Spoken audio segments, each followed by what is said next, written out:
rap, get lost now with no extract. Like look, that's all me. Got my number, don't call me. We eating up, that's all beef. You freezing up, that's y'all's team. Cause we don't really lose no more. All about heating up, leaving that cold. You can see beating up, killing that show. I ain't about giving up, no.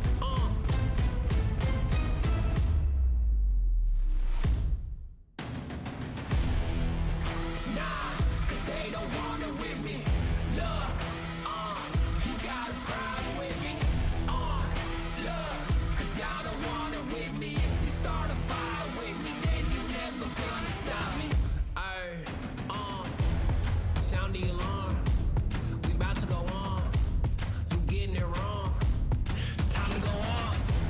Can't hold us back. Truth hurts, you owe us that. My truth lurks, say y'all collapse. Now scoop first where your homies at. Cause my team with me right now. My team's so mean right now. But what you mean y'all out? It's time to weed y'all out. Okay, we coming back with a vengeance. Time to go start your engines. What is this thing y'all mention? Time for y'all stop pretending,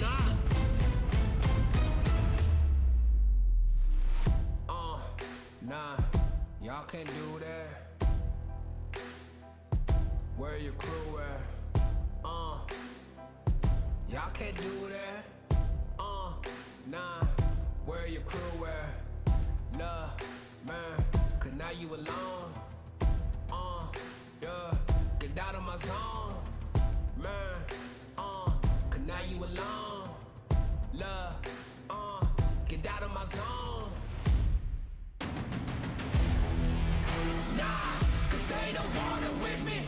Look, you got a problem with me. Look, cause y'all don't want it with me. If you start a fire with me, then you're never gonna stop me. Nah, cause they don't want it with me. Look, you got a problem with me. Look, cause y'all don't want it with me. If you start a fire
Got my number, don't call me. We eating up, that's all beef. You freezing up, that's y'all's team. Cause we ain't really lose no more. All about heating up, leaving that cold. You can see beating up, killing that show. I ain't about giving up, no.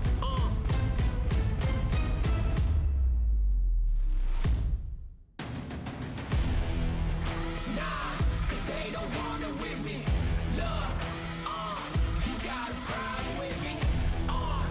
Love, cause y'all don't wanna with me. If you start a fire with me, then you never gonna stop me.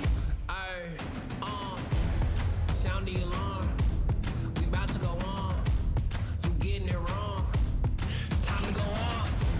Can't hold us back. Truth hurts, you always that. My truth lurks till y'all collapse. Now scoop first where your homies at. Cause my team with me right now. My team's on me right now. But what you mean y'all out? It's time to weed y'all out. Okay, we coming back with a vengeance. Time to go start your engines. What is this thing y'all mention? Time for y'all stop pretending,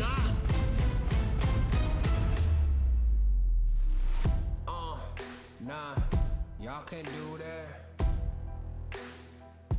Where your crew at?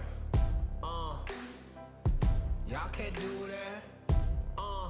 Nah, where your crew at? Nah, man, cause now you alone. Yeah, get out of my zone. Man, cause now you alone. Love, get out of my zone. Nah, cause they don't want it with me. Love, you got a problem with me. Love, cause y'all don't want it with me. If you start a fire with me, then you're never gonna stop me. Nah, cause they don't want it with me. Love, you got a problem with me. Love, cause y'all don't want it with me. If you start a fire with me, then you're never gonna stop me.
To get it, I'm on the mission, snap any minute, casually when it stop tripping on me, stop dissing on me, yeah, I got a dream, can't take it from me, my fire's burning, I'm always learning, tell me where to go, man, I'm on a journey, yeah, I can't explain it, I get excited, keep it 300, King Leonidas, strap in, cause it's gonna be a long ride, working on me every single day and night, there comes a time when your worlds will collide.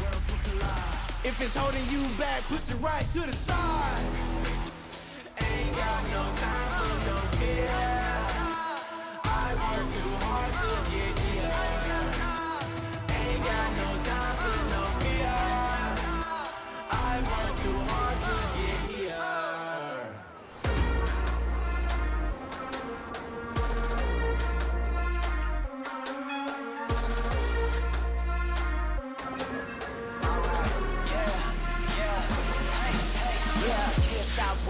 going till a player on top know it. Rooftop, penthouse suite. If you really want it, gotta own it. Fight through it, we was at the lowest. Blood, sweat, tears, the components. Riding all year, now's the moment. We are not friends, we are opponents. Yeah, I'm coming for mine. Yeah, I'm making a play, the game on the line. Yeah, I've been on the grind. Yeah, I jump in the spot, I made it my time. Yeah, look in the sky. Yeah, the stars align, no shade to shine. Can't stop it already, emotional, working devotion. We put in this time, look.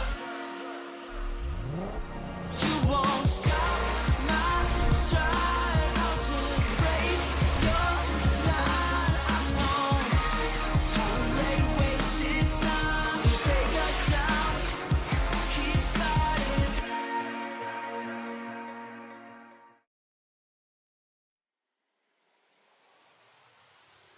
Hello everyone and welcome to the very first day of the Snapdragon Pro Series by PMCO, as we're going to be following the adventure of the 16 best teams of the in-app qualifiers to potentially make their mark in the professional scene of PUBG Mobile Esports. My name is Maxman, I'm going to be one of your casters for the day, but if we got a European tournament, right, you need to have a little bit of Irish present, okay? Otherwise it's not a true European tournament, and that's why we got Imperium with us. How you doing, man? I'm doing pretty good. Back casting with yourself is always a joy, and I'm looking forward to these 2 days and all these games and watching all these teams play. Yeah, I mean, 2 days of action is going to be a lot of fun, and for this fun, we need to thank our official sponsor for this tournament that helped us put the entire event together. Is going to be Snapdragon Elite Gaming. And Imperium, question for you: when is winning not important? It's always important. That's perfect then. That's exactly why Snapdragon Elite Gaming is here for you, to help you take those dubs, those Ws every single day. And of course, thank you to Snapdragon Elite Gaming. Without them, this entire tournament would not be happening. And it gives an opportunity for all these teams to potentially make their way into the professional scene of PUBG Mobile Esports. But Imperium, we're going to start slow before we ramp things up, before we get into the first game. We're going to check out the format and how the teams got to this point, because, oh man, we had a lot of teams who started their adventure here. Yeah, you mentioned the in-app qualifier. Over 4,000 teams played it and made it through the in-app qualifiers. 512 representatives from Turkey and Western Europe together made it through the PMCO qualifiers, and now you can see that we are into the top 16 teams have made it into the finals. And what makes this even spicier, even juicier, Max, is that the top 3 teams from their respective regions will make it through to the PMNC. Yeah, so basically 6 teams will be able to make their way out of this these finals of the Snapdragon Pro Series into the PMNC, and then after the PMNC is PMPL. So this is how these teams will be able to make it into the professional scene of PUBG Mobile. Buckaroos, how much smackaroos, as Kalaris would say, is there to actually win for these teams? Actually, each region has $50,000 at play, which means 50,000, of course, for the European region. And man, for a tournament with teams that, for all of these teams, this is their first tournament, seen a potential $8,000 to win in first place. Yeah. Like, man, there's going to be a star strike in a few of these teams there. It's a good chunk of money, it really is, when you think about it. And yeah, even if you do finish last, because unfortunately one team does have to finish last, you still get yourself $1,100 and it travels all the way up. Yeah, the teams will be kind of thinking more heavily about the qualification spot for the PMNC. Finances comes on board, and if you can grab yourself top spot, even second spot, it's a decent chunk of money. Actually, something very interesting before we move on, right, is the fact also that when you look at PMPL, it's $150,000. Here's 50,000, right, in only 2 days. So a lot to win for only 2 days of play. But of course, if you're new to PUBG Mobile Esports, you're not too sure how you get all those juicy points for yourself. Well, there's multiple ways. One of those, of course, getting that good old chicken dinner. 15 points per chicken dinner is going to be the points you can get for that.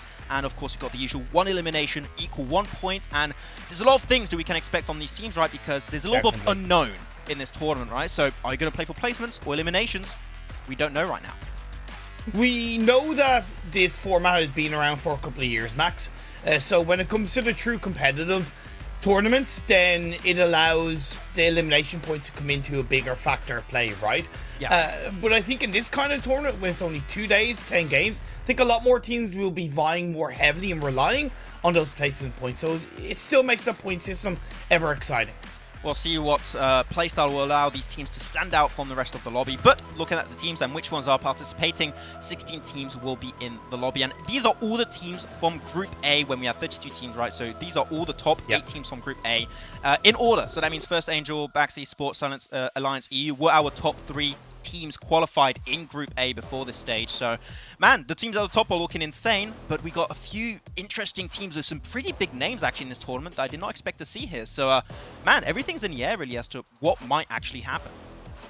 There's a couple of certainly recognizable players that we're going to see across the games and across the days. Black Sparks would probably be the most known name in Europe. They competed in last year's PMPL, so they are familiar namesake in that regard with an adjusted roster. And this is the joy of a tournament like this, Max. And we know from commentating the likes of PMCO back in 2020, even 2019, it has to start somewhere for these teams. And leading into this is how you make a name for yourself. So I'm really excited to see what team names will come out on top and who will make a name for themselves.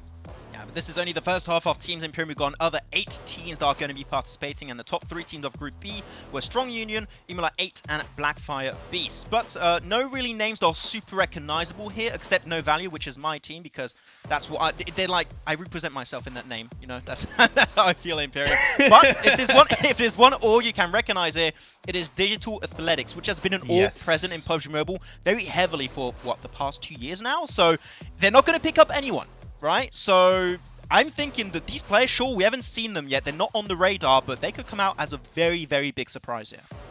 The roster made up of Codes, Maniac, Peaky, Scarface, and Celion. Indeed, names that I personally haven't heard of. They're from the Turkish region. The key aspect, and you already mentioned it, Digital Athletics are not going to pick up anybody, right? They've tasted success all the way back in 2021. They know what they're capable of. They know what PUBG Mobile athletes are capable of. And I'm excited to see what this team, this roster is going to do across these 10 games. I'm also excited about the likes of Angry Team and Romanian squad specifically, because coming from Romania, they have decent lineage in PUBG Mobile over the years, so hopefully they'll be able to follow that through in their own way. I love the word lineage uses, like that his grandparents used to play PUBG Mobile 2. It's a generational thing almost for these teams. But with that said, not a lot of I know. With that said, we got a lot of teams, as you said, 16 teams participating into this one, and a few teams have some gems right inside of them. A few players are really standing out, and they got a little bit of a recognition in the European scene. And one of those teams is going to be Black Sparks, and as you mentioned, Imperium playing in 2021 PMPL in the Western European region, team that has had some up and downs, but overall, when you look at Whiskey, that is the only player currently that remains in the team. He's the one that has that experience that can really shine through for them. No, it's sorry to correct you. It's Belen that's the original member, but Whiskey used to play for another team, as far as I know. He played for Destiny, and at the end of the day, you still bring a great point, right? So you have Whiskey, who's coming into the team with a decent bit of experience, but then there's the OG player from the team, and he's going to come with a lot of experience. Now we're looking out for Sans, for Clutch, Anaconda, and 20 Samurai to see what they can bring to this roster to hopefully see Black Sparks make it through the finals and into the top 3 for the region. So yeah, Black Sparks definitely the team for us to watch, Max. Yeah, I mean, especially Whiskey, as you said, like, thank you for the correction, by the way. Like, the fact he was with the side of Destiny last year's PMPL, right? And Destiny is a team that has impressed us and had a lot of question marks, like how can they perform, etc. So that kind of experience can really spread widely inside of a team if it, of course, is spread in the right way. So I'm really hoping it works out. I think, and tell me if you agree, I think one team we can compare this roster to potentially would be the side of S2G Esports, actually, right? When you remember the roster when they were first introduced, you have Silas, right? There's a really experienced player, played in PMGC, played in PMPL. The rest of the team, pretty much no names at that point, right? We don't know too much of them on the international circuit, but Silas gives the experience, trains the team, gets them better and better as time goes on, and now they're one of the most powerful teams, I would say, from Turkey currently standing. So I think we can expect maybe a similar thing from this team, but yeah, so many questions that we have to answer. We're going to have 5 games today. We'll see how things are going to go. But man, I got to say, Black Sparks is definitely one team that is very interesting. But do you have any other teams, potentially, Imperium, that like strike, a little bit of interest? I think I have a few ideas in mind, but I think there's a few teams that are interesting. There's a few on paper that definitely will shine up in their own way. However, I'm going to take a little bit of a safe route, and highlight the fact that this is a tournament where you have a lot of players who will have their first kind of major competition in this event, right? Yeah. So my door is wide open to see who will put their name into my mouth, per se, right? I know that sounds, but my point is, my canvas is blank. It's up to them to paint their picture on that canvas. Yeah, and my canvas is John Allen, actually. We'll see how that's going to be on. Okay. I apologize. Anyways, with that said, of course, if you do want to follow us and join the conversation over on social media, there's one very easy way to do so, and it's by inserting a hashtag over on Twitter. Hashtag Snapdragon Pro Series, and you can join the conversation. One rule, and there's actually only one rule for all of this if you want to join the conversation. Do not talk bad about me or Imperium. Otherwise, we'll just refuse the tweet, and that's it. Unless you want Imperium, if you're into that, we can. Look, I'm used to being insulted, so feel free to insult me. That's fine. I'm friends with Maxman, so my life couldn't really get much worse. What? Sorry, what? No, you're right. I mean, I would have to agree. Imperium, that's for sure.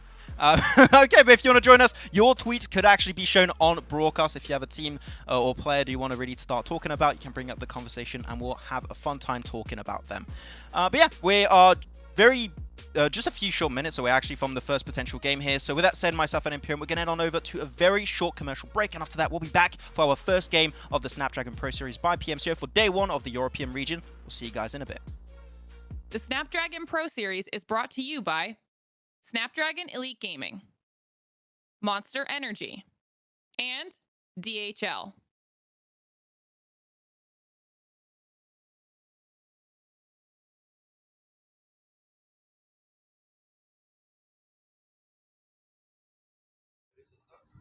Well, my name is Talal Hayat, and my in-game name is E8 Lucifer, or most of you might have known me from the name Killerboi, because that was my previous name.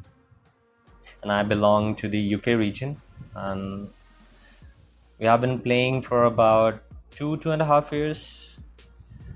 Well, it's kind of a related story. My in-game name used to be Killerboi because I am an entry fragger for my team, and my task was to grab as many kill points as possible for the team. So, that kind of correlates kills and Killerboi. So, there's that. Well, we have been going quite good, as expected, because we had a game plan set in our minds that we need to qualify and keep up those top 8 spots. For qualifying in each qualifier and each round, starting from the qualifiers, the round of 256, 1 to 8, and just stepping on. And it has been satisfactory. We still need to work on quite some aspects, and maybe we'll be doing better. Well, it feels great, to be honest. This is the first time we have been playing the finals, because we usually for the past 2-3 years we used to end up in the semi-finals, and we weren't able to qualify because we made mistakes of our own, that is for sure, because that's when you don't qualify. And the open finals is quite good. We have our hopes up that we'll do good and we'll cover up the mistakes that we did previously, and not repeating them. We have a quite mentality and those teamwork build up, and hopefully I think we're going to do good, and maybe if we do and play our cards right, we might even win it. Well, the competition is really tough, let me tell you, because we have the best of the best players from the Europe playing against us, and that's not quite easy, when coming at this top level stage and you have such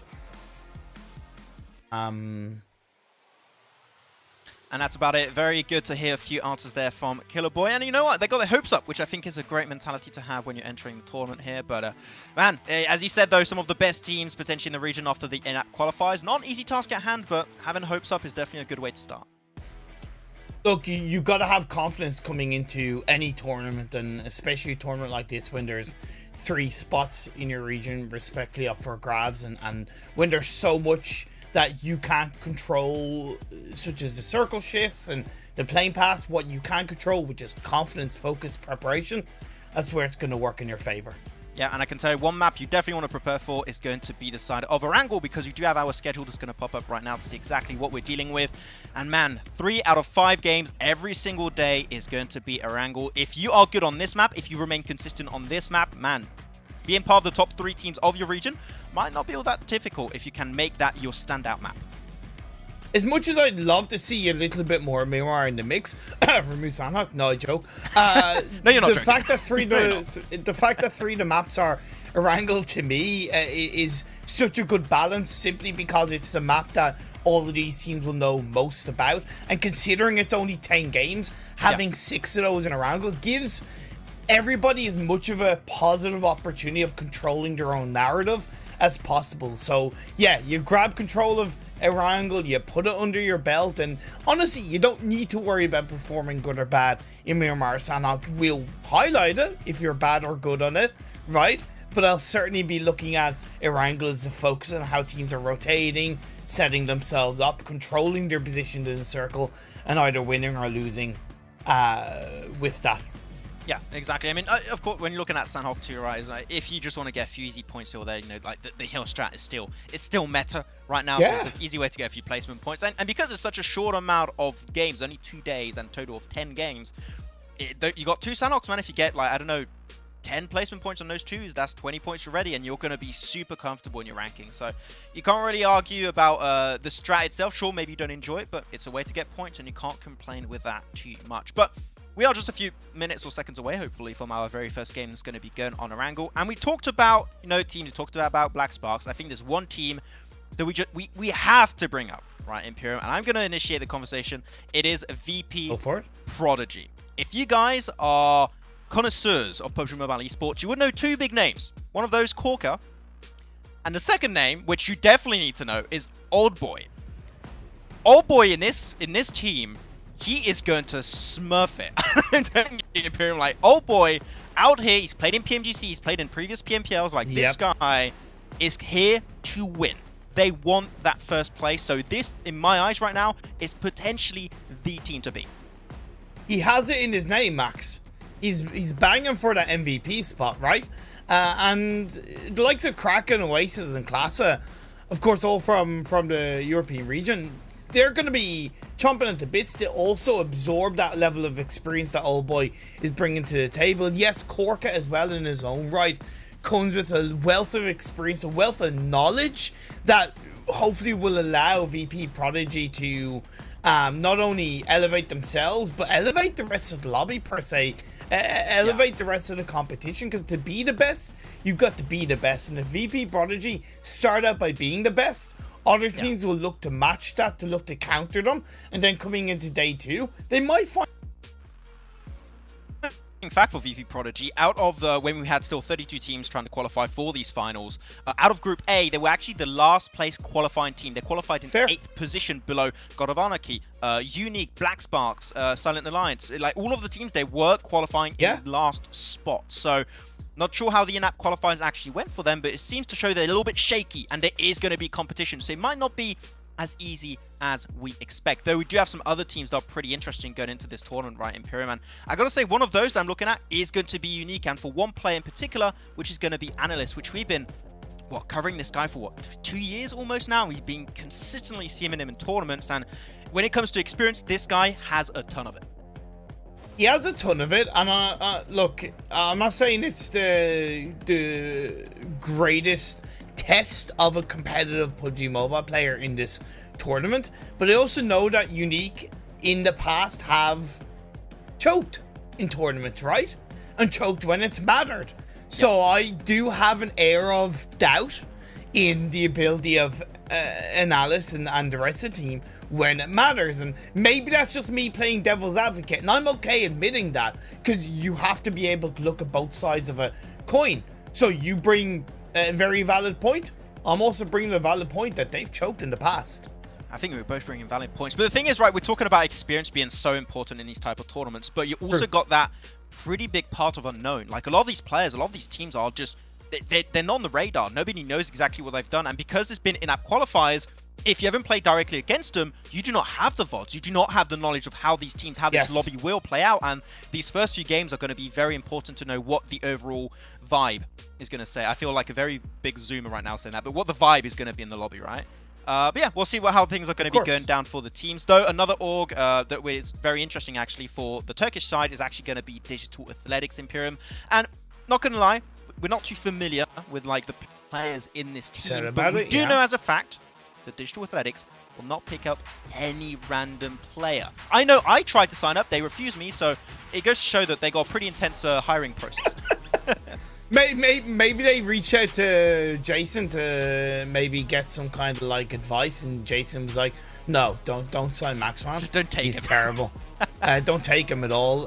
He'll drink all your Monster, and yeah, then he won't be able to play very well because he'll be too hyped up on energy." I don't know, but indeed, Digital Athletics are an org that have tasted a lot of success, like we mentioned, and it is one of those things where I'm expecting this team to shine in a lot of ways. Like we know, Max, there's a lot of unknowns. Adaptability is going to be key for these teams, right? Knowing that game 1, game 2, you're probably going to see a lot of passive plays coming on board, and that will give us a scope for some teams who are a little bit more opportunists will taste that initial bout of success. But then as adaptation comes through, the teams that tasted initial success could crumble. And when it's only 10 games, yeah, okay, one big result can impact you, but I still think consistency is going to be key. Creating that cushion against the teams below you is going to be invaluable. I think it's going to be very valuable for a lot of these teams to try and work around that potentially. But at the end of the day, right, you got that unknown. And that part of unknown is also going to be bringing up a question, which is very important for me, and I hope for the players also, which is hot drops. Hot drops could be happening. Where they're going to drop, how a team going to play those locations, I do not know. We could have one of the most hectic early games happening on this very first game. At least just the first wrangle. Things should hopefully even out as time goes on. But after you're going to have the first Miramar, you're going to have the first Sanhok. So really, out of the 5 games today, you're going to have 3 matches, which are going to be the very first time we're going to see how the lobby adapts to that specific map. So I think today more than tomorrow, today's going to be a little bit hectic. So we might see some big leaderboard changes tomorrow in particular, but today is going to be a little bit volatile.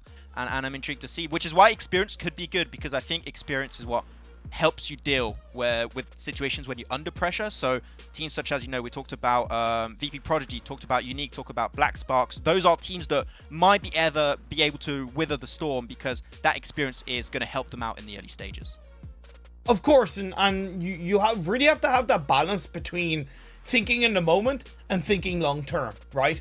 Yes, the potential of hot drops could be there, and I understand why a team might initially look to contest, but because it's in the moment and you want to have the pride to win. But the bigger picture in that regard is backing off, scaling back, succeeding more as a team in the late game, and then grabbing those elusive points that might not mean too much in the first game, but can mean a hell of a lot coming into the final game. You know what, 10 games and only 1 game could make the difference. And talking about that, game number 1 is now underway. The very first game here for the European region of the Snapdragon Pro Series by PMCO. Man, can't wait to see how things are going to be going, but I told you hot drops, they could be happening, and I'm not going to lie, even though for the well-being of the players and the teams, you hope it's not going to happen. But Imperium, we're casters. We love seeing hell rain down on these teams as the early game goes on. So I have high expectations for how this early game might go down. So far, so good.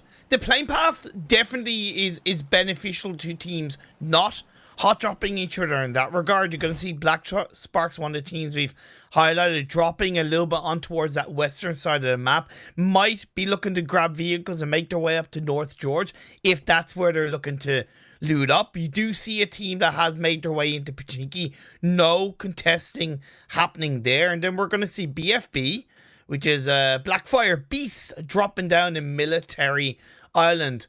Look, Max, I hate to disappoint you, but within reason, so far, so good.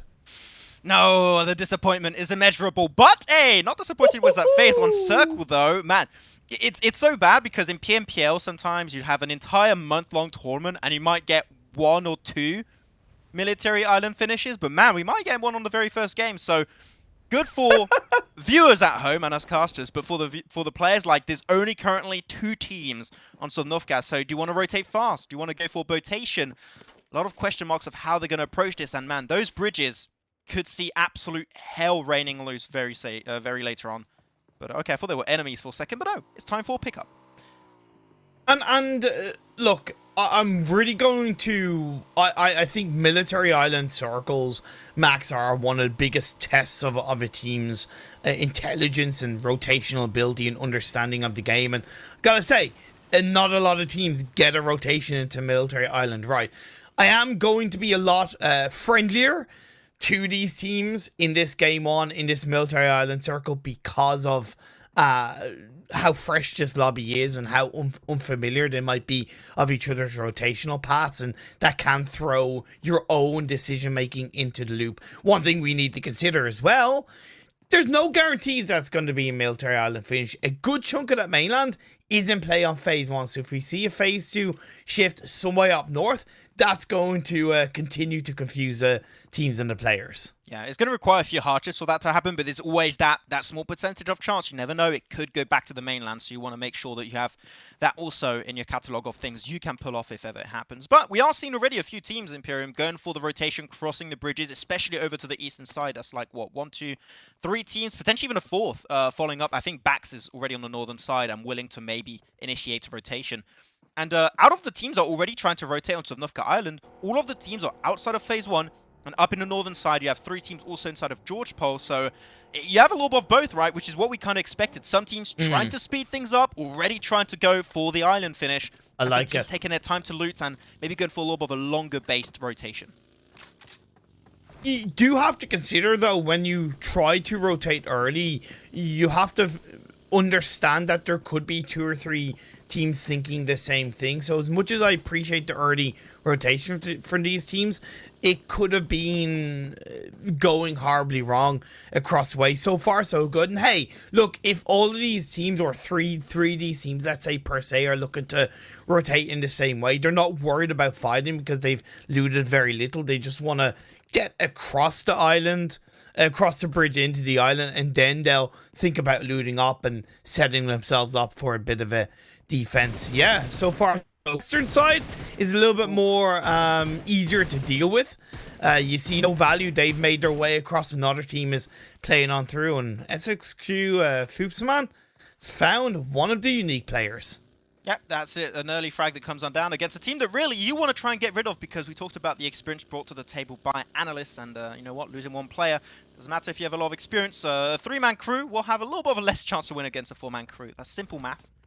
I realize now by saying that maybe I should not be the one to say simple math, but no, whatever. I have a legacy in that standard. But so far, we currently have a decent amount of teams, and actually one thing that I'm not sure if I appreciate too much. You're looking at SSQ, you're looking at also Unique, right? They went very, very northern.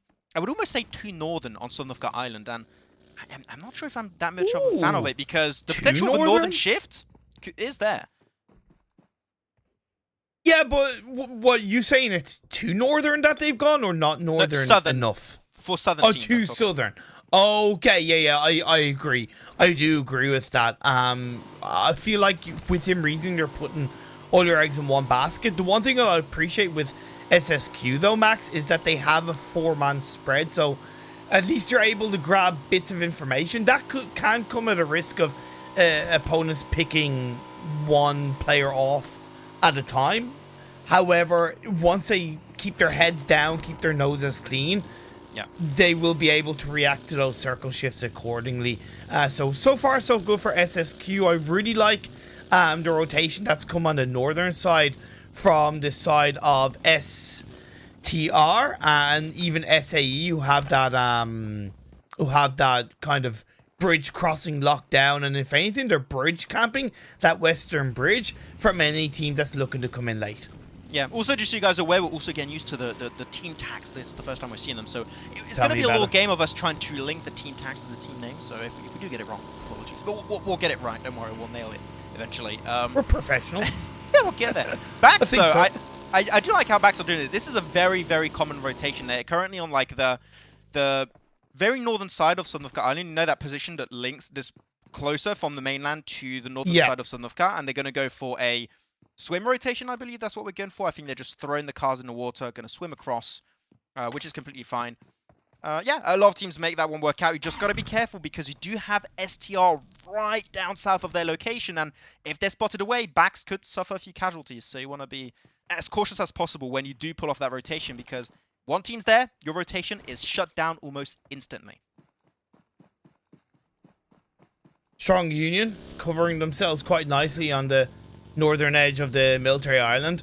I would like to see one of the Strong Union players maybe go deeper towards either that eastern bridge or the western bridge, because it's one thing being on the very northern tip of the island, because it does give you valuable lockdown information and holding back what is now at the moment backs. However, if the circle shifts up north, you're going to have teams covering them more heavily on the eastern and western bridge, especially if they have no information in that direction. So Strong Union so far, not bad, but I'd still say it's 7 out of 10 in terms of positioning. Yeah, though Flynn did, I think, spot out a few players off backs for a second there. Though you do have a little bit of an early altercation happening. Oh, perfect, man. We're transitioning right into the fight. Angry Team currently looking at VP, Prodigy, Corker, scouting a little bit. Don't really have to take the fight here. If you want to go for one of those bridge rotations, you can go there, but you know that that cliffside is out of the question. And Corker, just on his merry way already, Imperium trying to... Wait, are they going to crash it? I thought he was turning for a second there. They're not going to crash it, right? I think you just crash inside a little shed for the time being, and they're just going to play around that position. But pushing this without any information of what's down south of Angry Team is not the play. So I do like the fact that they're looking for other options available. I recognize that name, Klaji. I'm forgetting exactly who he's played for in the past, but I know that name, and it's interesting because he's not the only player that I'm like, oh yeah, I know that player's name. I've seen him in past tournaments. I might have casted one of his previous teams. So continuing the experience and trying to find that level of success to make it to PMPL. It might not be with a team in the past, but it could be with, for example, the side of Angry Team in the Snapdragon Pro Series by PMCO. See, even I'm getting it right, Max. God, damn. Jesus. Look at that, we're on the roll. We're on the roll. Because we were having a joke with producer earlier. Like, I could not say the name of the tournament for some reason. It took me all last night, Imperium. I was like working, I had my script, it was like one line, it was the name of the tournament. I was reading it, and I nailed it. I feel like a 5-year-old right now, but I got there. That's all that matters. Backs, though, did not send all of their forces forward. Currently, only one player of Backs is on Sanhok Island, and I think that now knowing that a team is placed right behind them, which is Angry Team plus VP Prodigy, just want to avoid that. Just commit to the play, join your one player onto Sanhok Island, which there's already one player in the compound. You can see right here on the east of the Western Bridge. Boom, that's a great location. It's relatively central, and you never know if it goes back to the mainland, Imperium. This is one of the fastest rotations to go from, so so far I'm happy with how Backs are playing this. That's to an extent what I did worry a little bit about Strong Union. Like, for example, Kiss You 2K.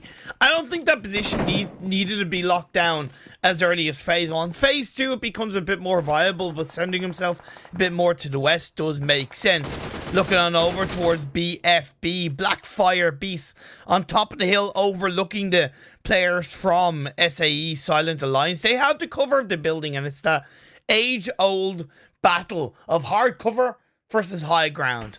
I would say BFB are in a better position high ground wise, but they still have to watch their own backs because they have a higher potential of getting third partied. Yeah, I'm so sad, Imperium, though. We were so close to having their team tag be in BFF, and I would have loved that. I know, right? But like, Me so too. you got BFF is best friends forever. It BFB, is. what could that be? Best friends. Well, see, I also think because I'm old, I also think of BFG, Big Friendly Giant. Oh, well, you of course You know? would. Of course. Yeah, I would.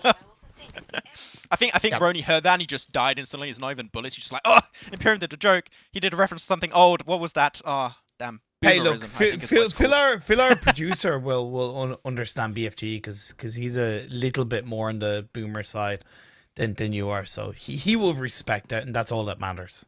Yeah, exactly. It doesn't matter if I'm on the joke. It's not like I'm casting with you right now, Imperium, right? You just want to talk with our producer. That's fine, I get it. Though, Old Boy doesn't want to talk to anyone apparently, except for Led, because they are taking a severe beating over here. Not having a fun time. as they're going to fight towards Black Spark currently, and it's going to be Sanhok clutch, get himself a few bit of damage down, 1 elimination so far in the game. And Whiskey still there with the rest of the squad. They got to be careful because VP Prodigy Corker trying to abandon ship, but I don't think it's going to be possible. 1 bullet is all they need to shoot him down. No way. He jumps out. Oh, man. That was a way too close call, but he's also taking shots from another What? distance, and Corker gets it? How the hell do you get that knock? I mean, good job, but he's not out of the woods just yet.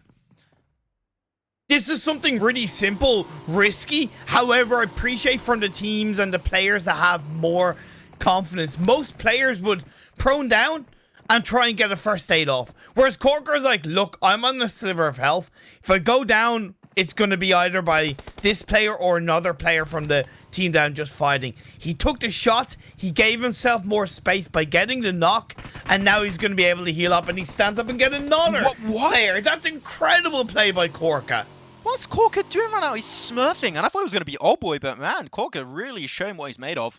Though Luffy can't really get the angle because of the bridge beams. He can't really peek over that location.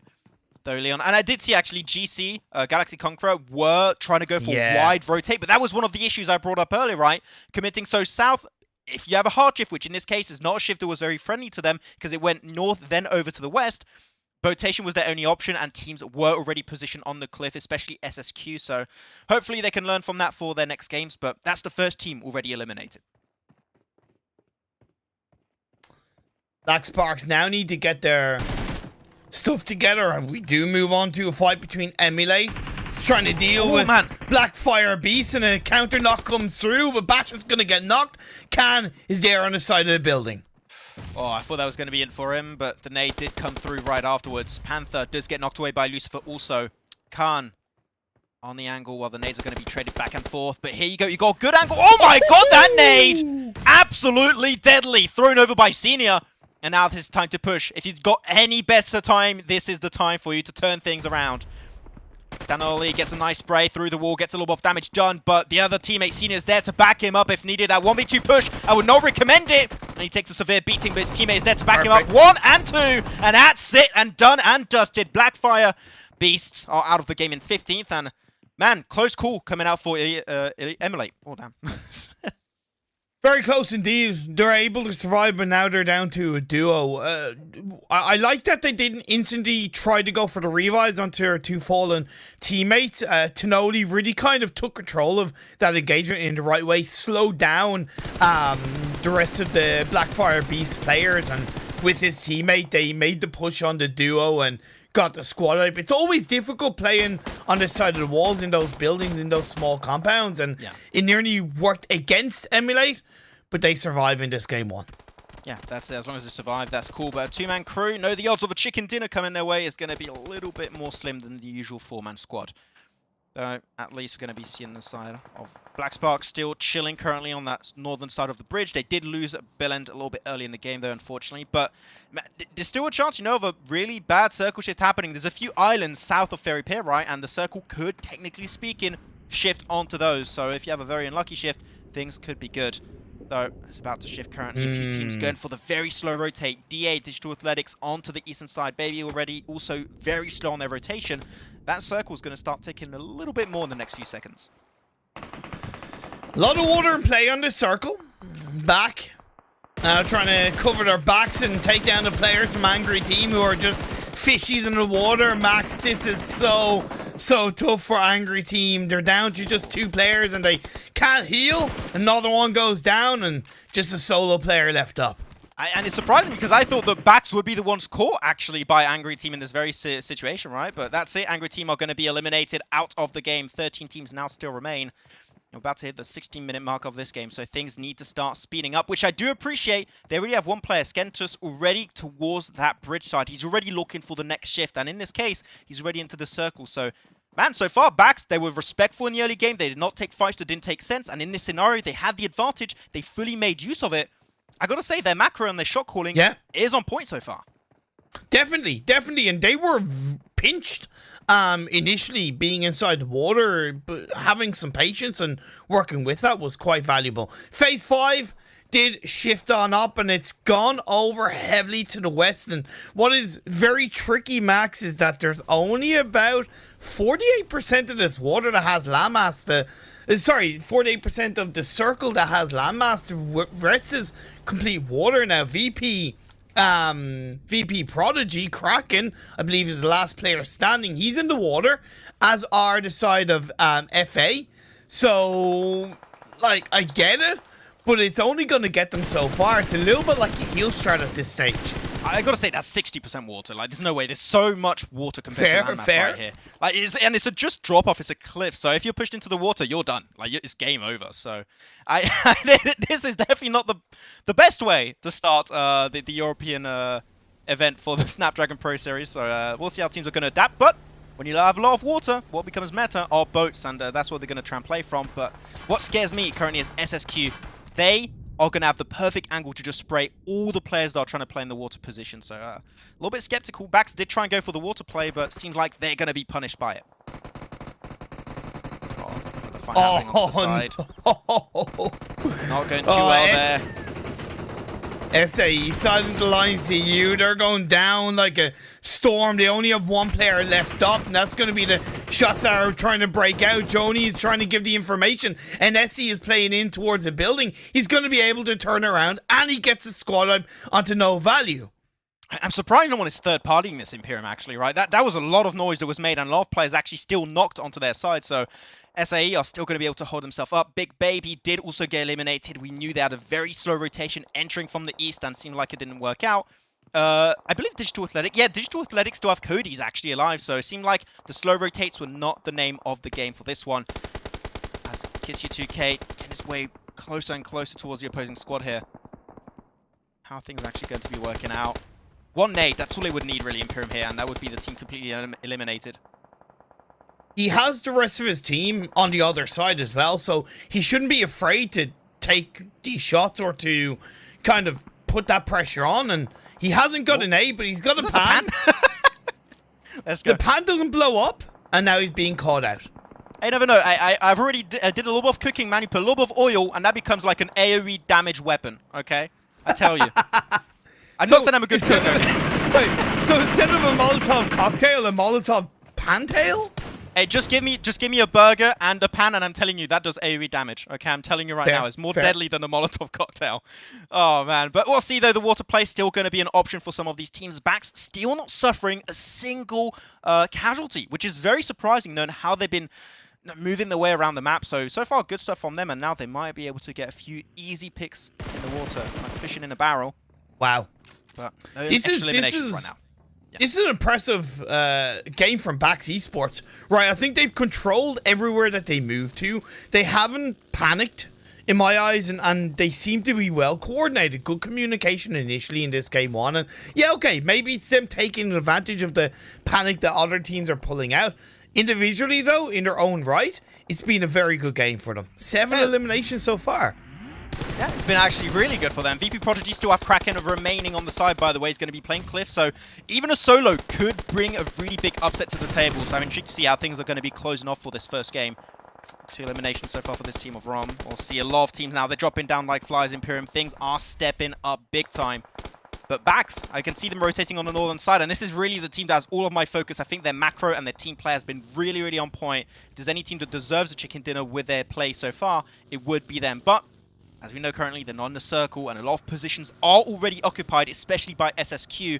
So SSQ currently the team to potentially boot out of the circle if you want to get position under control.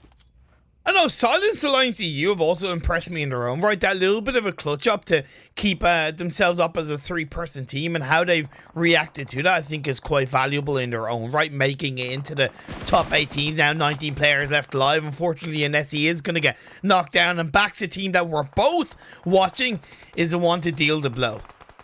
SAE are getting a little bit pushed around, I have the impression sometimes when they try and push in. They did win themselves the final fight in that compound, which is great, but now that compound is not in play anymore, and you've got to start looking for other options available for you. SG, oh, Black Spark's also out of this game. Still 4 eliminations. You know what? It's good. If you can come out of a game, you can put yourself in top 8, you get 4 eliminations, you're not going to fall too far back. So I'm okay with that for Black Sparks. But Bax, this is the position we've been looking at, right? Still 8 eliminations already in this game. There's still 7 squads alive, including themselves. So, man, their potential first game here, they could be looking for a 15-point bomb already in eliminations alone. So they are clearly aiming for that win to close it off. Romanian squad haven't looked too bad as well. They've been bunched up together a little bit too heavily, and I understand it's the edge of a hill. It doesn't give them that much scope to spread out. However, when they're huddled in one corner, they're relying too much on smokes, and it is exposing their own position a bit too heavily. 5 eliminations for player of Emulate also, which is looking... Some of these players is actually really intriguing, so we'll have to check the stats as who's going to be the MVP, but Emulate might have a shot at the MVP player of the game. As Luxus still looking to take a few peak shots onto Rom squad. And there you go, that's the elimination confirmed. Oh, I thought it was stolen away, but no, it's Dreams is going to be getting that one. And man, the angles that SSQ currently have are absolutely insane, and I didn't even realize Dreams is on top of this rock. Like, only way to get rid of him is with a nade, really. Yeah, it's great play by the members of Screen Squad, and they have that 2-1. Sorry, that 2-1 split. 2 of their players are directly down on the southern edge of the circle, and that 1 player is up in the north. So it's that double trouble, burn and bubble, and they're getting the job done, and they've eliminated the Romanian squad. Very good play from Screen Squad. Yeah, but look at that time during that process. Bax still getting himself more eliminations, up to now double digits, 10 eliminations to their name, and currently aiming for that first place. And they're the only teams that still have 4 players alive in Imperium, so just by sheer numbers, this technically should already be their game. We said it, 1 nade onto Dreams, and they lose their Eagle's Eye bird view. But the nade's not going to be able to hit. And Dreams, I think he heard the footsteps, he knew that they had information on his location. So he's just going to be pushing away. Still takes some pretty severe beating to that nade, but still up and alive for the time being. If they focus too much on this 1 player of Screen Squad, then they could potentially get third party by the likes of Emulate, maybe Kraken from VP Prodigy. I don't know if Kraken can actually get up onto the mainland. I don't know if he's stuck on this side of the beach overlooking the water. And even Ronnie, the final player of SAE, could come into the mix against Bax. You really need to eliminate him, right? Because if you start pushing into the circle and you still have Dreams behind you, like, that's going to be such a massive threat. So you don't really have an option. You have to eliminate Dreams. Otherwise, doesn't matter if you've got the man advantage, you're going to be pinched. And there you go. Dreams out of the equation. Now only focus is to go for the push onto Emulate. But they don't have any cars. The smokes, they already used a bunch of smokes, and now they shall be easy pickings. Ash is the one to get the first knock onto Bax, and I'm not going to lie, but this push onto Emulate's position just seems so... almost impossible, I would say, to pull off. Ashes, dust to dust. Emulate looking to really take this game, and on a wing and a prayer in the Shack of Dreams, maybe Bax just dealt a little bit too much in terms of focus to Dreams, and now their hopes and their dreams of a chicken dinner being whittled down at the hands of the teams around them. I saw one player of Bax actually had a buggy, so there's a chance a little bit of a push could be happening, but they're definitely not close enough for nade play. But did it forget about SSQ? I'm not sure. They sent 1 player into the water, and I'm pretty sure you cannot climb back up from that location, so I will not really get my hopes up. Kraken of VP Prodigy is still alive, though, so that's a sneaky 4th position minimum with very minimal effort for him, just swimming the entire game almost, so at least that's some points in. Can't really complain too much about that. Circle about to shift in the next 10 seconds here. So you know that when that timer goes down, Bax are going to have to push for it. And yeah, Skentus is just away from the buggy, so he has no odds. So yeah, it's time to race, Imperium. I like this 1-1 split from Screen Squad. I think it's the best of both worlds. Yeah, okay, Luxus does have to make his way into the circle and will have to in the next couple of seconds. But in terms of maintaining the high ground and having that 1-1 split, as a duo, there's only going to be a limited amount you're going to be able to do. So separating, I think, gives the best of both options. Oh, wait, that's a huge first knock, actually, because he's going for the res. 1 player's knocked. They cannot fight against you. They cannot spray you down because he has to get priority on that res on Ash. That's it. And now he's in nade range. If he's got 1 nade, that would be perfect. Gets a lot of damage down with his teammate. Man, the impossible push is actually becoming reality, Imperium. I did not expect it, but that first knock onto Ash was exactly what they needed. Oh, and Nate comes out. He knows he's by the side of the rock. Does a little bit of damage. Oh! Is it going to be enough? Yes, it is. Oh, how the hell does Spence not get knocked away by that one? Generally surprised, but they got to keep the pressure down. They need to get that res. Also, the nades are flying by, but SSQ are still slowly but surely closing that gap in the background. Regardex did go down into the water. Never know. VP Prodigy could be a focus, but VP Prodigy could steal a second place with very little effort here. Just wait for the two teams to fight it out, and you might just get those 12 points from second place. 600 damage so far for Ash from Emulate, so certainly put in the work so far. Bax have been able to stay up as a duo into the edge of the circle. Wait. That, honestly, was the most important thing for them. Do it. That's the play. That's the play. You unlock everything. If that nade connects, and it does, Luxus out of the equation. Can Ash get the res? I'm not too sure. The smokes come out, meaning that Luxus could technically push if he wants. I'm trying to spray out grass right now. No one's there, but that's fine. I don't know why I had to mention that. But Ash, he's going to get the res. Oh, I don't think so. Yeah, Bax going to be losing a player, instantly eliminated. And Luxus is just waiting for Bax to really do the heavy lifting here. He wants to get that third party, which I respect, but he's still not into the circle. The circle has moved away. Kraken can't make it in.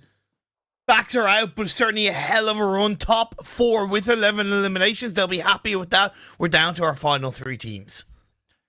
Oh, man, not an easy one for the side of Bax. They gave it their best shot, but now only a few seconds, and you know that Lux is going to have to push it out. That molly could end everything. 1 point, 1 molly, 2 mollies coming out. He has to go for the push, and he's instantly shut down by Tonoli. And now you have only 3 teams remaining, and it's a 2v1v1, and VP Prodigy is still there. Kraken still has a chance to aim for that second place Imperium. And you were saying Gardex had jumped down the mountain, so he can't get back up. You highlighted that. So this is realistically, in a matter of seconds, a chicken dinner going to be secured by Emulate. And it's even better when you think of the fact that we did get that interview played from one of the Emulate players to highlight that where they had come from and how confident they were feeling. And that confidence certainly shined in this first game. I guess Kraken had no meds. he dropped out instantly, and Gardex is not even going to try and contest it away. He does not want to get that extra elimination, but that is it. And Emulate Imperium, man, they're in real life right here. They're not emulating anything because this is a real chicken dinner to start off here, the European Snapdragon Pro Series by PMCO. And man, they had a great position. They played it really well, and they just zoned teams away. That is the way to close off a game like that. We got to give credit to Dreams specifically, right? He was on his own, and I think he did a great job of slowing Bax down, which allowed his 2 teammates to control that southern side a bit more and stop themselves getting potentially third party, because that area of land was pretty flat, right? And they had the cover of the rocks for the most part. They had a little bit of high ground that Luxus held on to. That threat was always there from getting third party across the way. So Dreams slowing down Bax was that little bit of a domino effect that made it easier for the rest of the team to at least get into the top 3. So very well played by Dreams especially, and Emulate that chicken dinner was positive. Yeah, because I think that if Dreams was not there to slow down Bax, I think Bax had, what, 2 buggies potentially? 1 or 2, I'm not sure exactly of the amount. I think they would have just breached that compound, like that, sorry, it's not a compound, it's a shed, or Gitun, like I like to call it. They would have just breached that one, take the location, and then have a potential third party of SSQ, Definitely. right? So I think that Dreams was actually a very big reason why things slowed down so drastically, as we saw at the end of that game. But man, amazing thing to see at the start of that game. I'm really happy to see how things worked out. And this is just the first game, and it was not as hectic as I really thought, Imperium, right? Like, I think we all expected hot drops to be happening left, right, and center, and especially for a circle shift on the very first game that went to Sanhok Island, I would have to say the teams dealt with it way better than I expected. Overall, I would fully agree. It's first game, so there's still a lot more to come, but certainly a lot of respect being shown, I feel, from the teams in this game on. Hopefully they can follow it in game 2. Yeah, we'll see. Of course, game 2 is just around the corner, so we'll be heading on over to a very short break, and we'll be back after our first game of Miramar.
got to get it. I'm on the mission, snap any minute, casually winning. Stop tripping on me, stop dissing on me. Yeah, I got a dream, can't take it from me. My fire's burning, now I'm always learning. Tell me where to go, man, I'm on a journey. Yeah, I can't explain it, I get excited. Keep it 300, King Leonidas.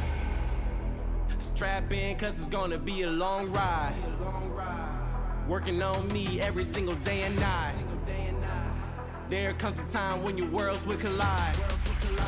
If it's holding you back, push it right to the side. Ain't got no time for no fear. I work too hard to get here. Ain't got no time for no fear. I work too hard to get here.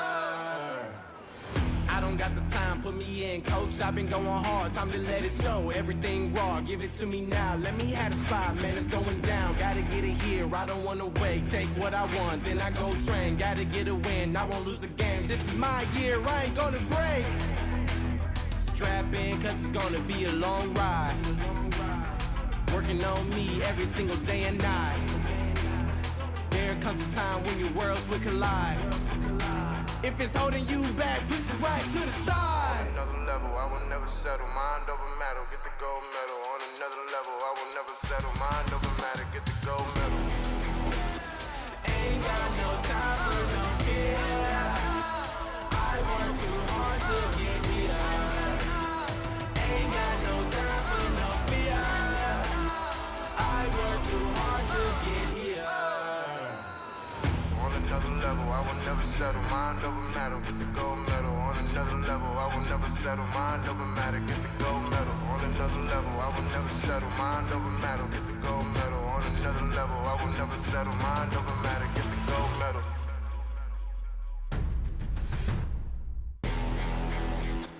Ain't got no time for no fear. I work too hard to get here. Ain't got no time for no fear. The Snapdragon Pro Series is brought to you by Snapdragon Elite Gaming, Monster Energy, and DHL.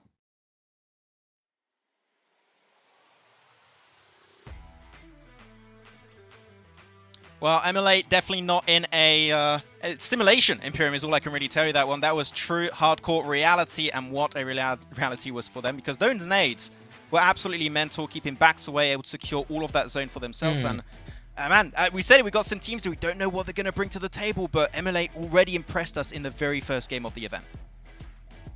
It's so difficult when you are dealing with that shack, right? And I think Emulate, they should give themselves a lot of credit because they were very proactive. Like, for example, when Tandoli was knocked from, I believe, one of the players from Screen Squad, Yeah.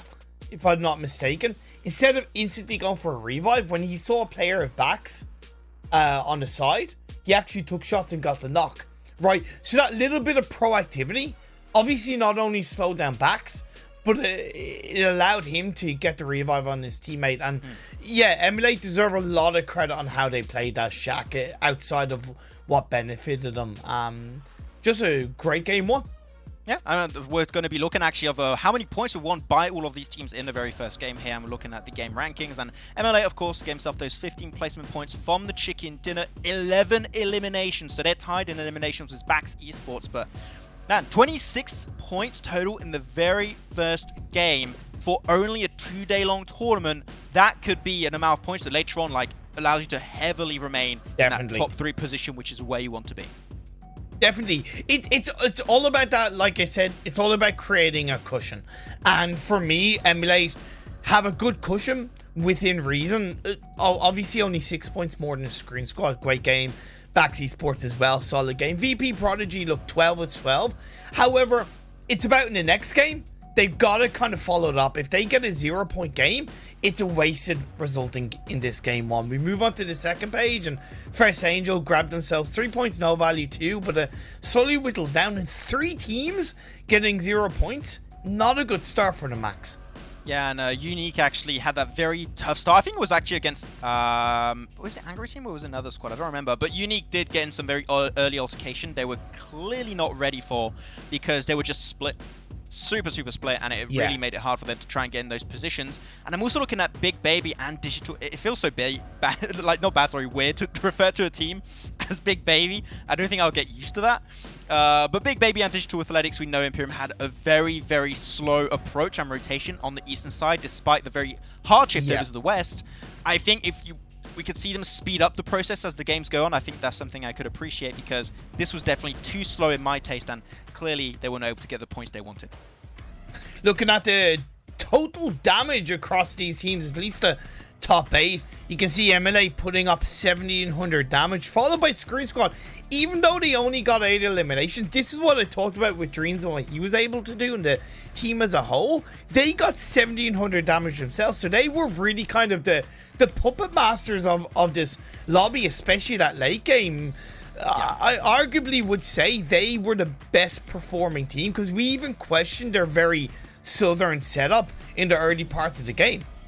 Yeah, I do have to say I was also really happy with Rom Squad's position. Like, I think they play their game really well, but I think that the very last few, like 2 circle shifts, I believe, were just so hard against them, because it's very flat terrain and they were on like a little bit of a high ground position. They had to go downhill. They had no cars to make that work out. They had no rocks or trees to hide behind. So in another world, in another timeline, that could have potentially been a really good finish from Rom Squad. But before that, they still gave themselves a few eliminations, so good on them. Though, Digital Athletics, as you said, and Big Baby was their slow rotations, not really able to step up as much as we expected. So hoping to see things change a little bit on Miramar, because you know Miramar is very macro rotation focused. So we want to see an improvement. We want to see a better result heading into the first Miramar. Definitely.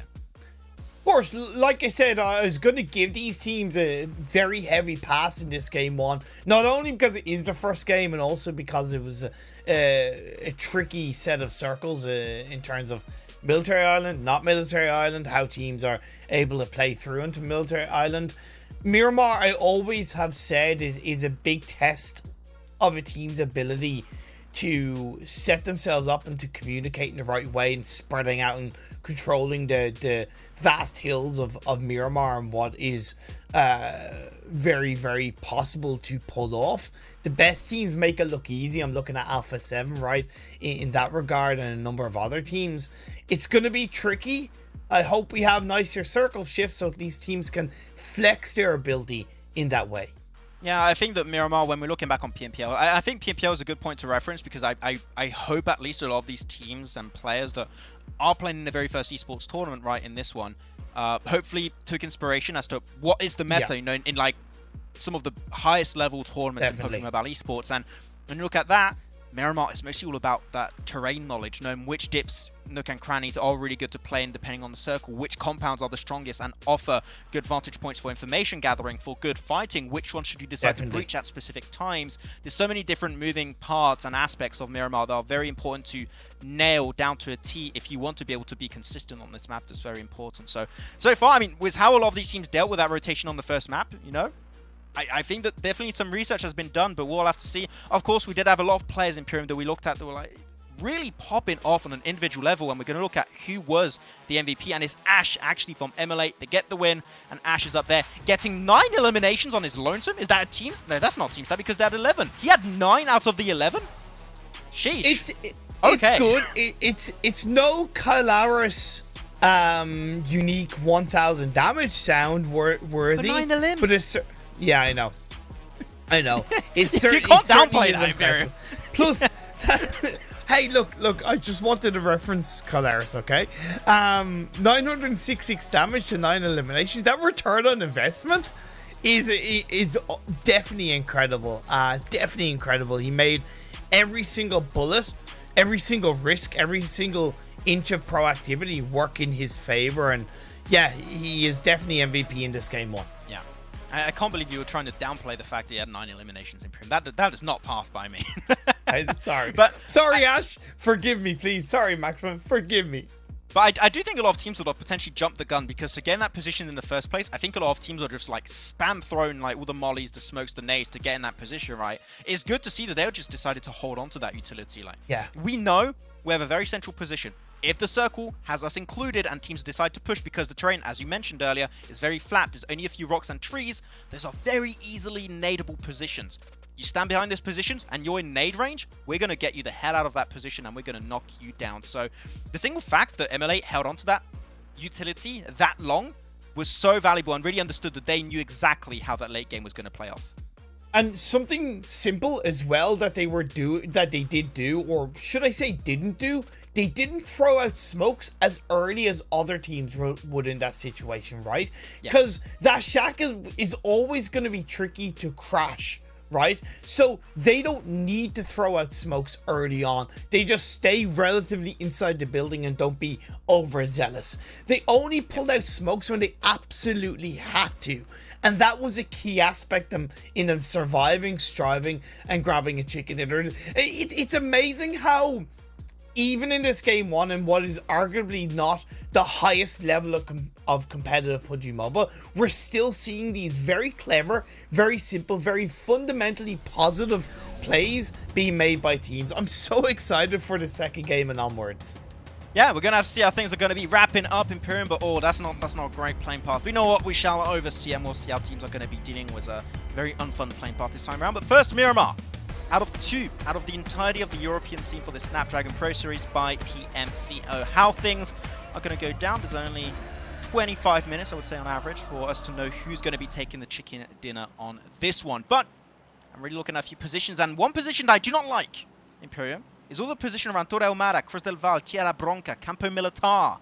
I don't think they make it very easy on yourself in case of a very bad Phase 1 circle, and 3 teams currently are committing there, so you're not putting yourself in a very standard easy position, I would say, but it could work out. You never know. I also see that there is a potential hot drop in Impala between SAE.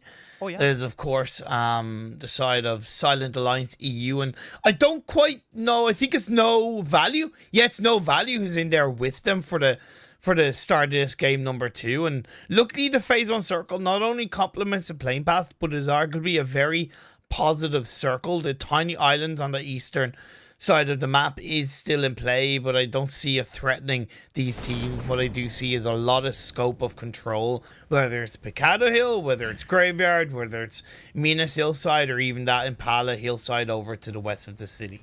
You encapsulate the word copium, Imperium, I swear to God. Every time there's like just a single pixel of that island. It's like, oh, the island's in play. It's there. You never know. It could go there, maybe. No, you're coping real hard. You got to calm down, okay? I think Bax calmed down a little bit there. If I'm not mistaken, I saw a player of Bax get knocked away, which is not a good way to start. A little bit unfortunate. We'll see how that's going to be panning out. But yeah, so far, I have to say this Phase 1 circle is really in line with the playing path. No one's going to have to go too far out. One team is going for a wide rotate towards Valle de Mar, I think it is. Yeah, one team's actually good in that location, so a little bit of a stretch. But otherwise, I would say, yeah, 80% of teams are currently in the circle, so this is going to be a very standard Phase 1, at least. It's going to be very chill. It makes sense. Whether or not it's their normal drop spot, it does make complete sense, because if you think, yeah, okay, the playing path, the east, but the way it went diagonally and that kind of southern mainland roadside where there always tends to be a number of vehicles, you're able to get to that Valdemar position quite quickly and quite easily. And then even making it into what is now this Phase 1 circle that's popped up, you just have to go through the main road, past La Drolera Hills, up through Monte Nuevo, and you can make it onto the hills to the west of San Martin, right? So incredibly valuable stuff that's come out initially from, I don't quite know who it is because I can't see the team tags, but who's ever gone to Valdemar, that's a good way to start. Yeah, I'm trying to squint my eyes a little bit, but even I can't really suss it out. I mean, I have glasses, so it clearly shows that my vision is not... you cannot trust my vision, is what I'm trying to say. That's because you're, what, 31 or something like that? I swear to God, Imperium, like, you gotta... But you gotta bring rehearsal stuff, topics, over to the actual show, and that is out. And that is out of question, normally. That's you're breaking the caster rules, Imperium. It's not so cool. Not sorry. Ah, damn. But otherwise, central positions on a more serious topic. Really good. I love where backs currently stand. Good high ground position. Good for early game scouting. You've got that little mountaintop just north of that spot, which is really good to play around for early information gathering. So I can't hate that. La Bandita plays a somewhat similar role. More options in terms of rotating later on. Is a little bit easier to disengage that position. So far, I'm not really hating on this. Max, this is please provide me some kind of logic around this? I know this fight is still going down between no value and SAE. However, First Angel, they've 2 players in Graveyard, 1 player to the east of Minas Generalis. That's okay, but then they've 1 player in San Martin. Oh yeah. What's with that? What's with that? Mom, I'm lost. Pick me up, please. He's lost over there. What's going on? I don't know. If they're doing it, they must have like a thought process behind it. I don't know. I don't know what to tell you, man. I just got to be a little bit careful. As you said, it's 1 player over to the east of Bax's position in Minas Generalis, so it could be a little bit tricky. So just be careful on that one if you try and regroup. So I don't think Bax are the type of team to allow that to happen too easily. Though Big Baby currently, I'm still not going to get used to saying that name. It feels so weird to say that as a team name. Maybe you want to try and start thinking of their rotation and also Emulate, which are right up north of Big Baby, so could have some early altercation in the northern side. Big Baby, let's see if they can become Boss Baby inside this Miramar game. No value did get the opening elimination onto the side of Silent Alliance EU, so that's going to whittle them down to 3 players and suppress them even more in the city. That's okay. I do think that No Value need to think about the timing of this engagement and what it does to the rest of their game. Presuming they come out on top, right? I'm going to just use one team's idea for this. Yes, they're still inside this phase on Circle Max, but we know the longer that you take to engage, especially in the early game, the more it can impact your kind of mid to late stages of the game, right? And how you're able to control your position. Because right now it's good, but you could see teams from that north, from that west, from that south get closer to those Impala Hills. And when you move out, you can easily get swarmed. So the push needs to come, and it needs to come now. I don't know why Johnny was peeking that specific angle for so long, right above the staircases. I knew he was going to get knocked because he was at an angle. If a player goes on a rooftop, you're dead. Yeah. You're pretty much instantly going to be knocked away, and the rest of his team is gone. So, yeah, Johnny's out of the game.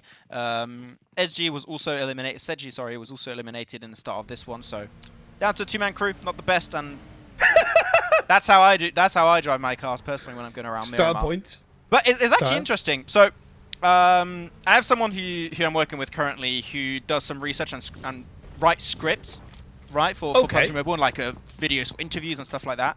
And something very interesting she found out, and that I've actually tested for myself, is that if you go through the plains of Miramar, and this is why terrain management and knowledge is so important, if you go around specific parts of the terrain on Miramar where it's very bumpy, you sometimes have very slim dirt roads, and you can just speed full speed on those dirt roads, and you won't take any bumps. And if you know those locations, you can speed through open areas, boom, snap of a finger, just like that. So yes, it could make a difference if you want to try and get quickly from point A to point B. That's very true. It's something that I became a bit more aware of when I was playing the game more as well.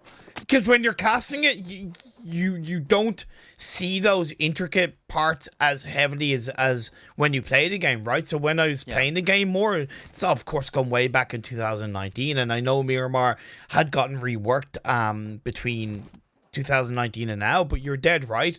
Understanding those road points and from playing the game more and just getting an idea will give you more value. What's giving value for Bax is pitch. How do you say this player's name? Potenchik? It's Potenchik, right? Yeah. Potenchik, yeah. Maybe. Potenchik. Okay, cool. Yeah, you know what? Either way, Potenchik did good with the M16. I feel like I jumped the gun on like shaming you for saying that, but I could not say it properly either. So yeah, I'm not a good guy, am I? I'm not a good guy. Let's move on to a name that we are more familiar with. Old Boy and his VP Prodigy teammates. Yeah. There's full squad. We saw Kraken clutch stop at 4th place position in the first game. I want to see more of a team result though in this game too. I want to see that strength. Korka was able to at least do something on his own, but that was individual moment from Korka, individual moment from Kraken. I want to see a team moment in this game too. Yeah, because they lost players very early, because a little bit similar to some of the other teams in the first game, they were very split early on, so they just lost one player here, one player there, then they just get hunted down by another squad very, very early on. So not the best, but at least now that we're alive, for now, no jinx, touch some wood. Luckily enough, my desk is made of wood, so I don't have to go and reach out for some. What is your desk made out of, Imperium? Completely different topic. It's also made out of wood. It's also made out of wood? Cool, so you can say that on broadcast and actually touch wood. Yes, I can. Oh. Yep. I also like to touch grass as well. What? You like... Well, when I finish broadcast, I'll go outside and touch some grass, because fresh air is good. You touch grass? Yeah. You're not a real gamer, Imperium. I thought I knew you. Sorry, man. I'm getting old. I don't have many years left, so I have to appreciate what I can. Only thing I touch, man, is my Snapdragon CPU-powered mobile device. You know, that's the only thing I touch. God damn it, man! That's some big brain. That's some big brain sponsorship call out right there. But see, here's the thing, Max. I can touch grass and play with my Snapdragon-powered gaming device because it's a mobile device and I can bring it anywhere. Let's go. Yeah, imagine being a PC player. Cringe. I know, right? We can multitask like hell, but okay, we'll see. Talking about the game now, a little bit more on a serious topic. Phase 2 did pop up and is actually relatively central around La Bandita right now, right? So we've seen quite a few La Bandita finishes, and typically teams like to park outside of La Bandita, and you've got the north, the south, the east, the west, wherever you want to go, it is fair play. But if it ends up around La Bandita, we know what happens, Imperium. A few compounds, sparkled all over the place, and then just nothing in between them, right? It's just no man's land. And that's not going to be fun. A lot of teams already are in those compounds, but if you try and move in those locations late, you're going to have to breach it, no questions asked. I think one area that isn't being taken advantage of is the high ground to the north of Los Leones, because it's close to the road that separates Los Leones and La Bandita. It is high ground, like I said, so it gives a lot of information around the La Bandita area, and it gives a team a lot better exit potential on that next circle, because committing to the center around La Bandita on phase is quite risky, right? You're asking for hardship to go against you, and then you get blown to smithereens, or it becomes a bigger challenge to disengage away. For that north high ground of Los Leones, nobody's taking advantage of it. Let's see if someone does. Is Coco wanting to push that one? You got to be careful, because these are only two of the players. Where's the rest of the squad? They might be going for sneaky off angle on you, which I think they are doing currently down south of Graveyard. I think I saw a few players. No, I can't see them. They're not in render distance anymore, it seems. So they probably just left that location. But Corka getting a little bit closer, wants to make sure they can't quite go for the res. They were able to pull it off, though. But Class Size just keeping the pressure up, making sure they cannot disengage. And I think the cars have lost all the wheels. If not, they already exploded. So I have very low expectations if they can actually disengage that location. I don't think they will. No, I fully agree. It's really not looking good for them in this game, and Dish Athletics. We said that they're an org that has tasted success in the past, and they wouldn't pick anybody out of nowhere, and we kind of spoke them up, and yeah, okay, you could say it was a blind speaking up, but we provided justifiable reasons why. So far, they're not really. Yeah, I know, but it's phase 2, phase 3, and you have yourself in that of a stuck position. Okay, luckily the circle of phase 3 has popped up and it's shifted over to the east, so VP Prodigy have recognized that, okay, we need to think about our own entry point, and they've slowed down Digital Athletics enough in the right way. So yeah, Digital Athletics will survive, but my point is, between game 1 from what we've seen in game 2, it hasn't really been that impressive from Digital Athletics. I would have to agree, though. First Angel and Black Sparks currently taking a back and forth fight, and I think the VP Prodigy are also third-partying that little bit of action. So a little bit of a third-wave fight currently unfolding, and Black Sparks all down to only 2 is going to be Whiskey and Sun for Clutch. Nice smokes coming out for Sun for Clutch, making sure the team can make it inside this building. The reses should come on through. Want to get Luffy back up, you know?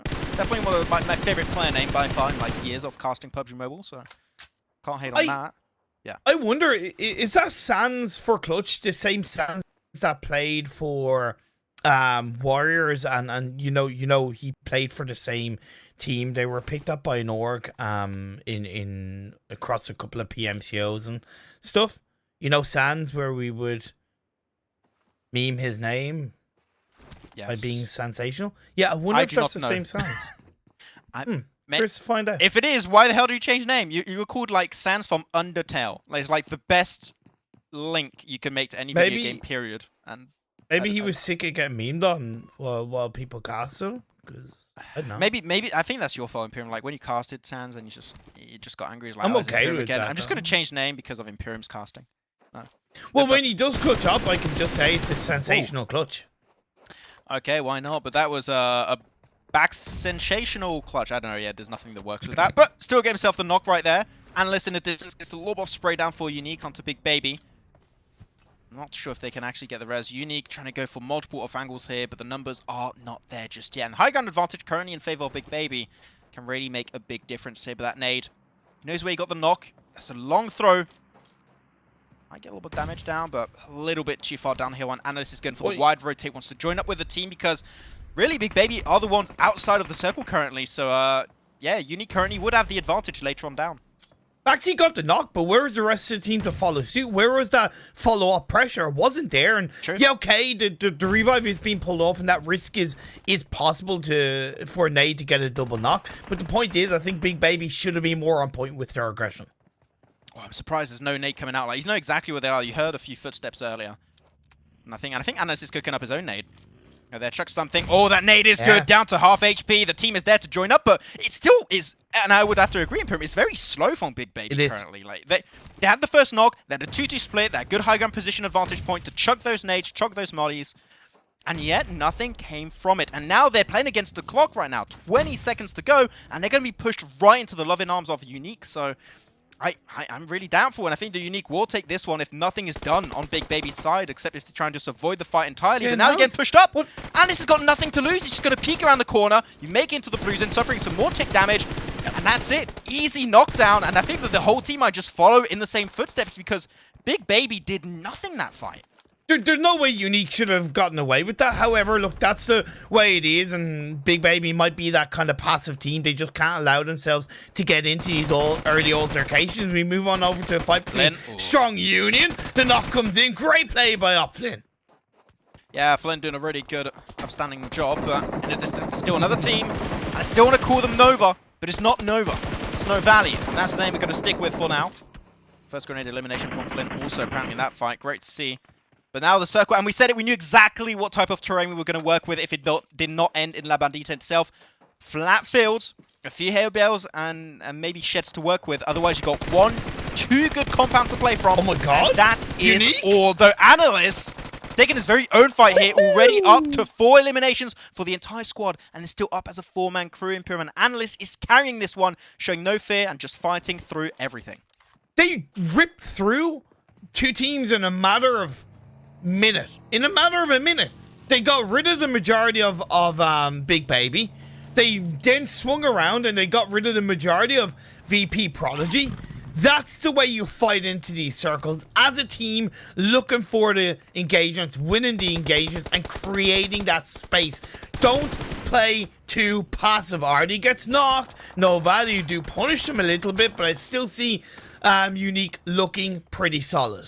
But that's the issue, right? If you try and rotate late on these type of circle finishes on Miramar, odds are a team with a better position will just get a better advantage point on you and will just spray you down. Though, they're still going to be Kraken in the distance. Switches over to first-person mode. Analysts really want to make sure Kraken does not make it out. I think he's taking blue zone tick damage there.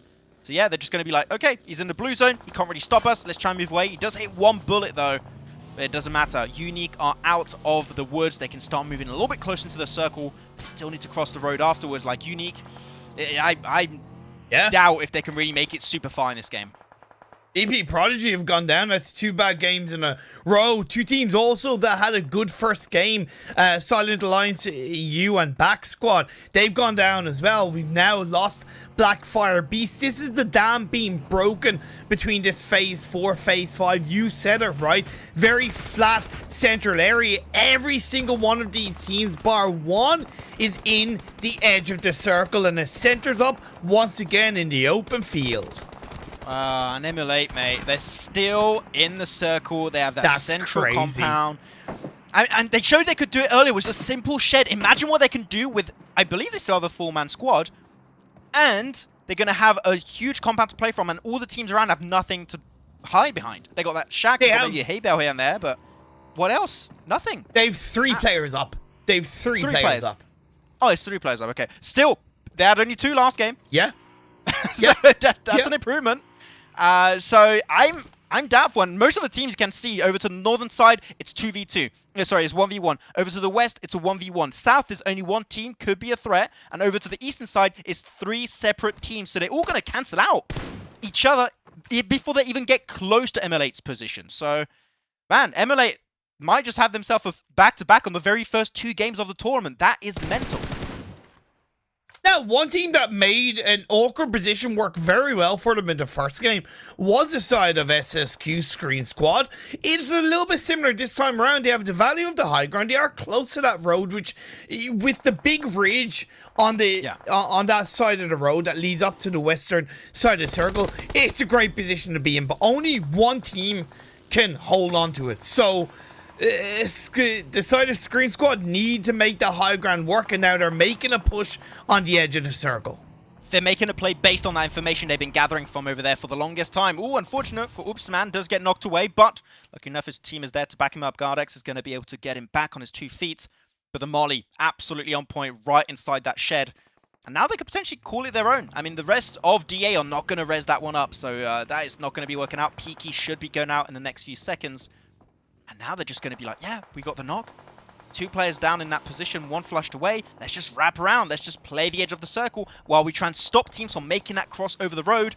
Man, I'm really impressed with Scream Squad. They are really trying to take this late game section in their own hands. I don't think they've done enough in that engagement to make that safe push deeper into the circle, but I appreciate the risks. They took risks in the first game and it worked out. They're taking risks again. Luckily for them, Unique are in their own little fight with No Value on that eastern cusp of the circle. No Value have a 2-2 split. Such a valuable 2-2 split as Romanian squad go down. Not easy though. Uh-oh. ML8 still standing strong in the middle, not going to be contested, not breached upon by anyone, and I think that by this point, a lot of teams don't have cars remaining, right? So that push is going to be even harder. Unique peeking over the side, Toffish trying to get a few sprays down on a few players. But No Value, going to have to be thinking of leaving this little dip, because otherwise Unique might be the death of you. While SSQ are still slowly resing up, and actually DA Imperium were able to get the res on one of their fallen teammates, Peaky, and now they're back in a race as a 3-man crew. That could be, as you said, maybe the upset for SSQ as they were not able to do enough pressure. Unique, though, still looking to go for the push. The molly on play on Extra Machine. But they don't want to fully commit, but they can't leave. If they do, they're showing their back to Unique, and that's where everything goes haywire. I think with the knock, they technically can leave a little bit and carve a tiny entry point, but you're right. They can't disengage fully and know that their backs are safe. Toffees gets a knock on the ankle of No Value, and you said it yourself, and there's no counter knock so far. Screen Squad have a player knocked against Digital Athletics, something that I highlighted as a risk, and that's going to bite them in the butt, but still the circle favouring the side of Emulate, who have the compound in play. Yeah, with the party burst, they want to crash. They see that shed under their eyes, and they want to get that location in control. They do stop before going so far. I think they did get sprayed a little bit. That did slow them down in their tracks.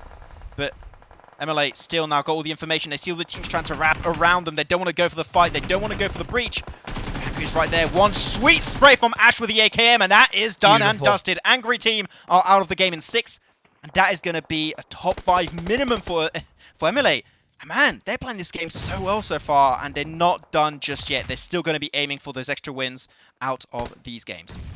Scarface looking for Screen Squad. Yes, the cover of the hay bales are there, but Lucifer is going to strike like an iron fist. It's actually Foosman, my apologies. He's the one to get the knock, and it's just going to be 1 player left up for Digital Athletics.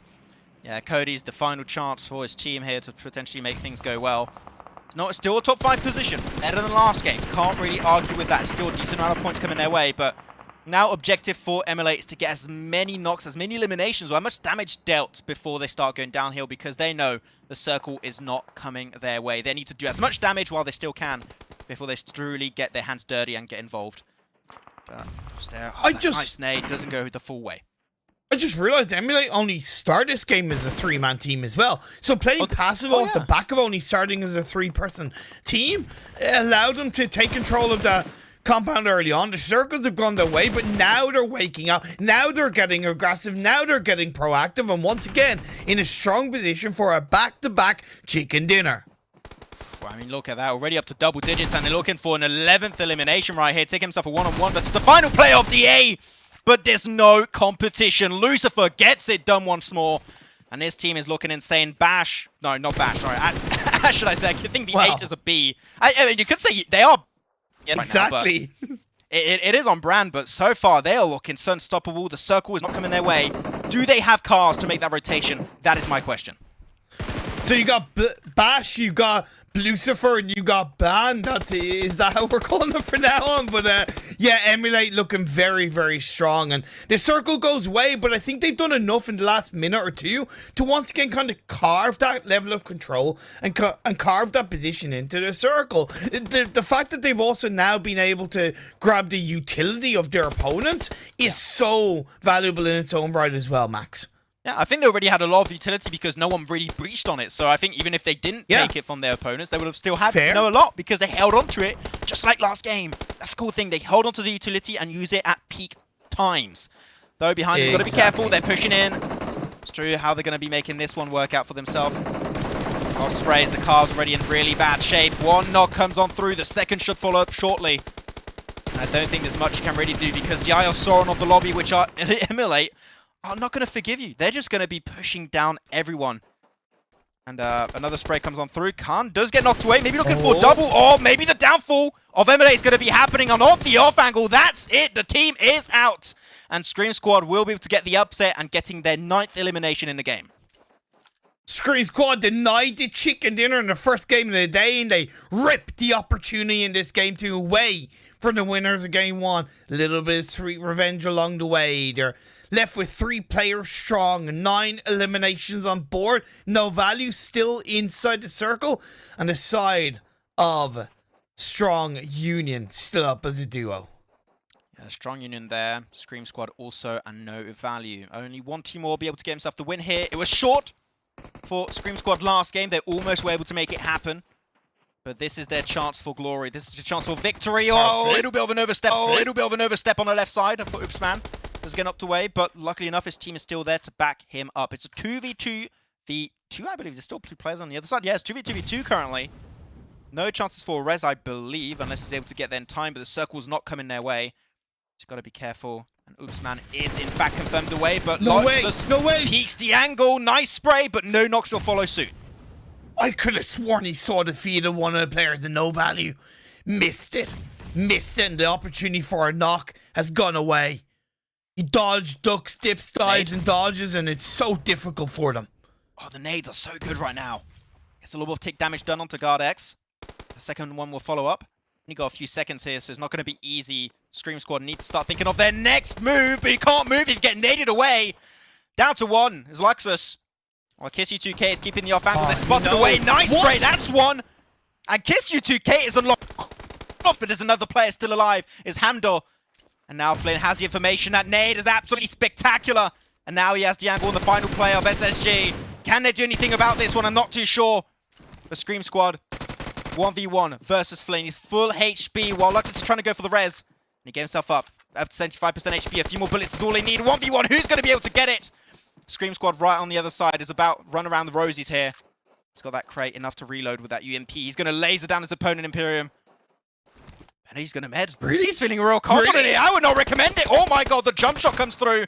Not going to be able to really work out. Now it's time for him to push it up. And the UMP makes the job done. And Scream Squad do get taken out of that one. Woo! What a game. Man. Imperium down to the 1v1 finish. I gotta say, it was an impressive one. It was almost going to go to Emulate, but man, what an upset at the end there. This is so good. I've got to say, these first 2 games, massive smile on face. I think we've seen some great, confident gameplay from a number of these teams. Scream Squad, unfortunately, for the 2nd game in a row, the bridesmaids not the bride in that way, right? Chicken dinner denied from them once again. Strong Union had made a mistake. I think it was that phase 5 or phase 6 when they used the buggies when Emulate were still alive. They pushed in that position too early. They did. Arguably, they did. Luckily for them, No Value got the third party onto the players of Emulate, and that gave them an ability to control that downhill side area. And from that point, they did a great job. You mentioned the utility, the proactivity, etc. All those typical words to get the chicken dinner. And that 1v1, I think going for the energy drink, by the way, was a bait in my eyes. A massive, massive bait, because he wanted to try and draw out that final player from the side of the tractor. I think it was a smart play too. As you said, I think it was definitely a bait, because just before that, he was taking a fight versus 2 players of No Value. He didn't get involved in that fight, right? He did not know. Did he take any damage? Was he low? Was he full HP? No idea. If he's going for a heal off, technically he's low HP. Maybe 1-2 bullets will get the job done. This is the prime time to go for the push, and then gets a few bullets shot when he goes for the jump shot.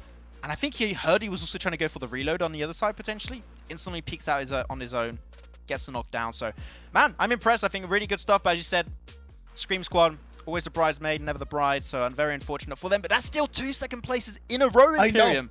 When you look at Emulate, that did fall a little bit early in that game, we might have a new first place team right after this. We know it'll be close. That's definitely one thing we know. The big thing that massively helped Emulate was the fact that they picked up 11 eliminations. So despite no chicken dinner, certainly a hell of a result for them. Hell of a result, but you know what? Scream Squad able to give himself 2 second places. Maybe a win. We'll have to see right after this break.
The Snapdragon Pro Series is brought to you by Snapdragon Elite Gaming, Monster Energy, and DHL.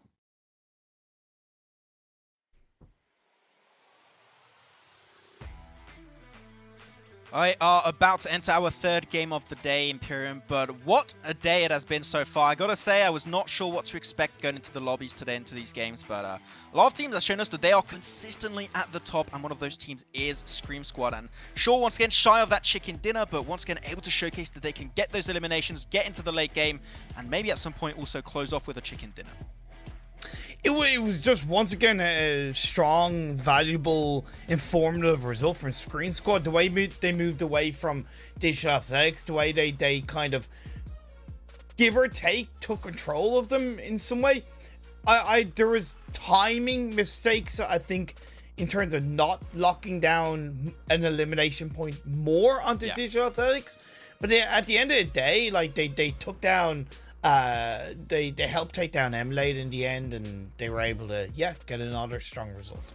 Yeah, strong result. We'll see exactly how many points did that game take for them for that strong result exactly, because we saw, what was it, 26 I believe we had earlier for the first place. So 24 this time around, going to be going the way of Strong Union with those 9 extra eliminations. And I gotta say, from what we saw last game and what we saw this game too, I'm seeing a trend, which is the eliminations seem to be pretty top heavy, right? You get, like, this page is pretty stacked, but I think when you go to the second page, the elims do drop off pretty rapidly, pretty significantly at that. So Strong Union, Scream Squad, and MLA able to really capitalize on their strong position. And we got to keep in mind, right, Imperium, Scream Squad were not even into the circle later on until they decided to go for that big push with the information they granted beforehand. So, man, the information-based rotation we saw from Scream Squad is really on point. Yeah, it is. It is incredibly strong. Moving on over to the second page.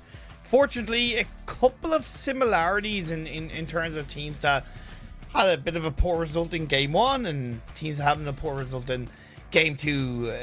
Digital Athletics, sorry, not Digital Athletics, my apologies. Galaxy Conqueror, 0 points in the first game, only 1 point in the second game. VP Prodigy, okay, the clutch came in from Kraken in the first game. Yeah.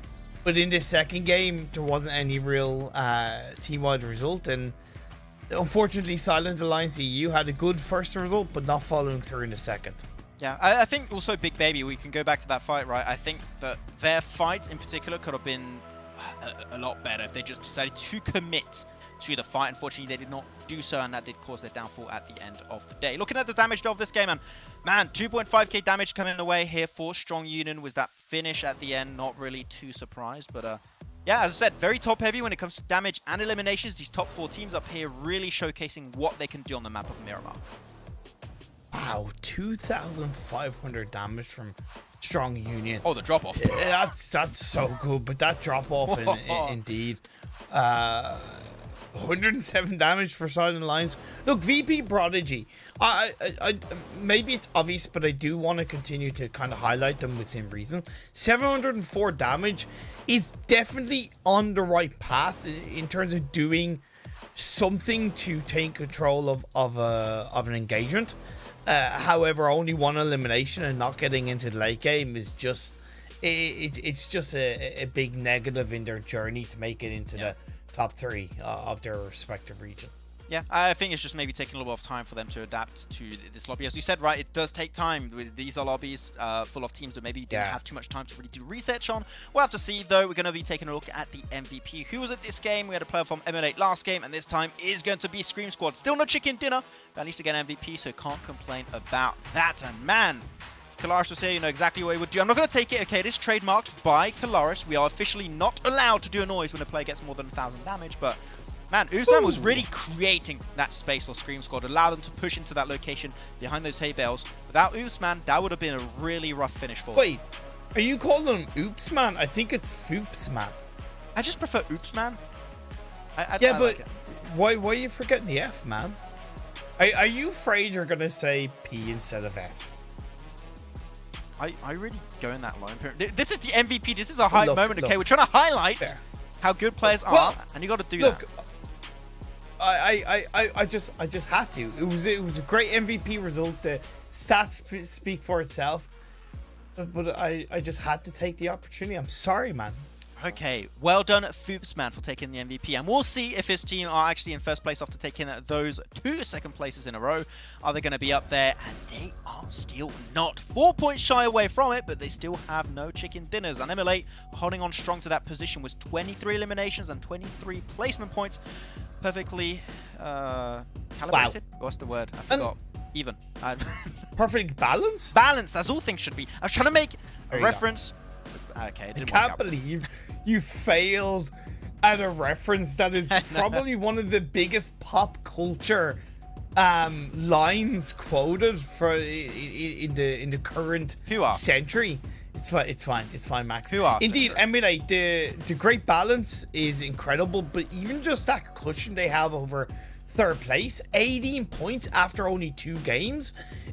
Again, I said it needs to follow up, and it has in all the right ways as we look over to page number 2 and see who's at the bottom half of the standings and unfortunately have yet to really kick off their journey in the Snapdragon Pro Series. Oh, Blackspark's really banking on those elimination points compared to DA that are very heavily banking on those placement points, it seems, and then it's a drop off that does go a little bit haywire for some of these teams. And if there's a few teams that I expect some improvements from, I would have Unique on my list, and I would also have Big Baby, which I think had good opportunities, and unfortunately we're not able to capitalize on those opportunities, on those locations, on those pushes, and especially for Big Baby, that final fight they took earlier versus, I believe it was actually Unique talking about it, right? So it was. Yeah, so I do want to see more.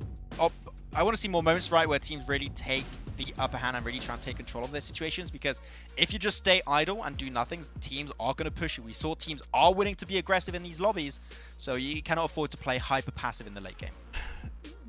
But I think that's where the key word you said there was teams. To give a little bit of credit to Big Baby, there was a one player that was trying to be proactive. But it requires the whole team to follow up, right? It requires all of them to be synergized in the right way. If you're going to be passive, that's okay.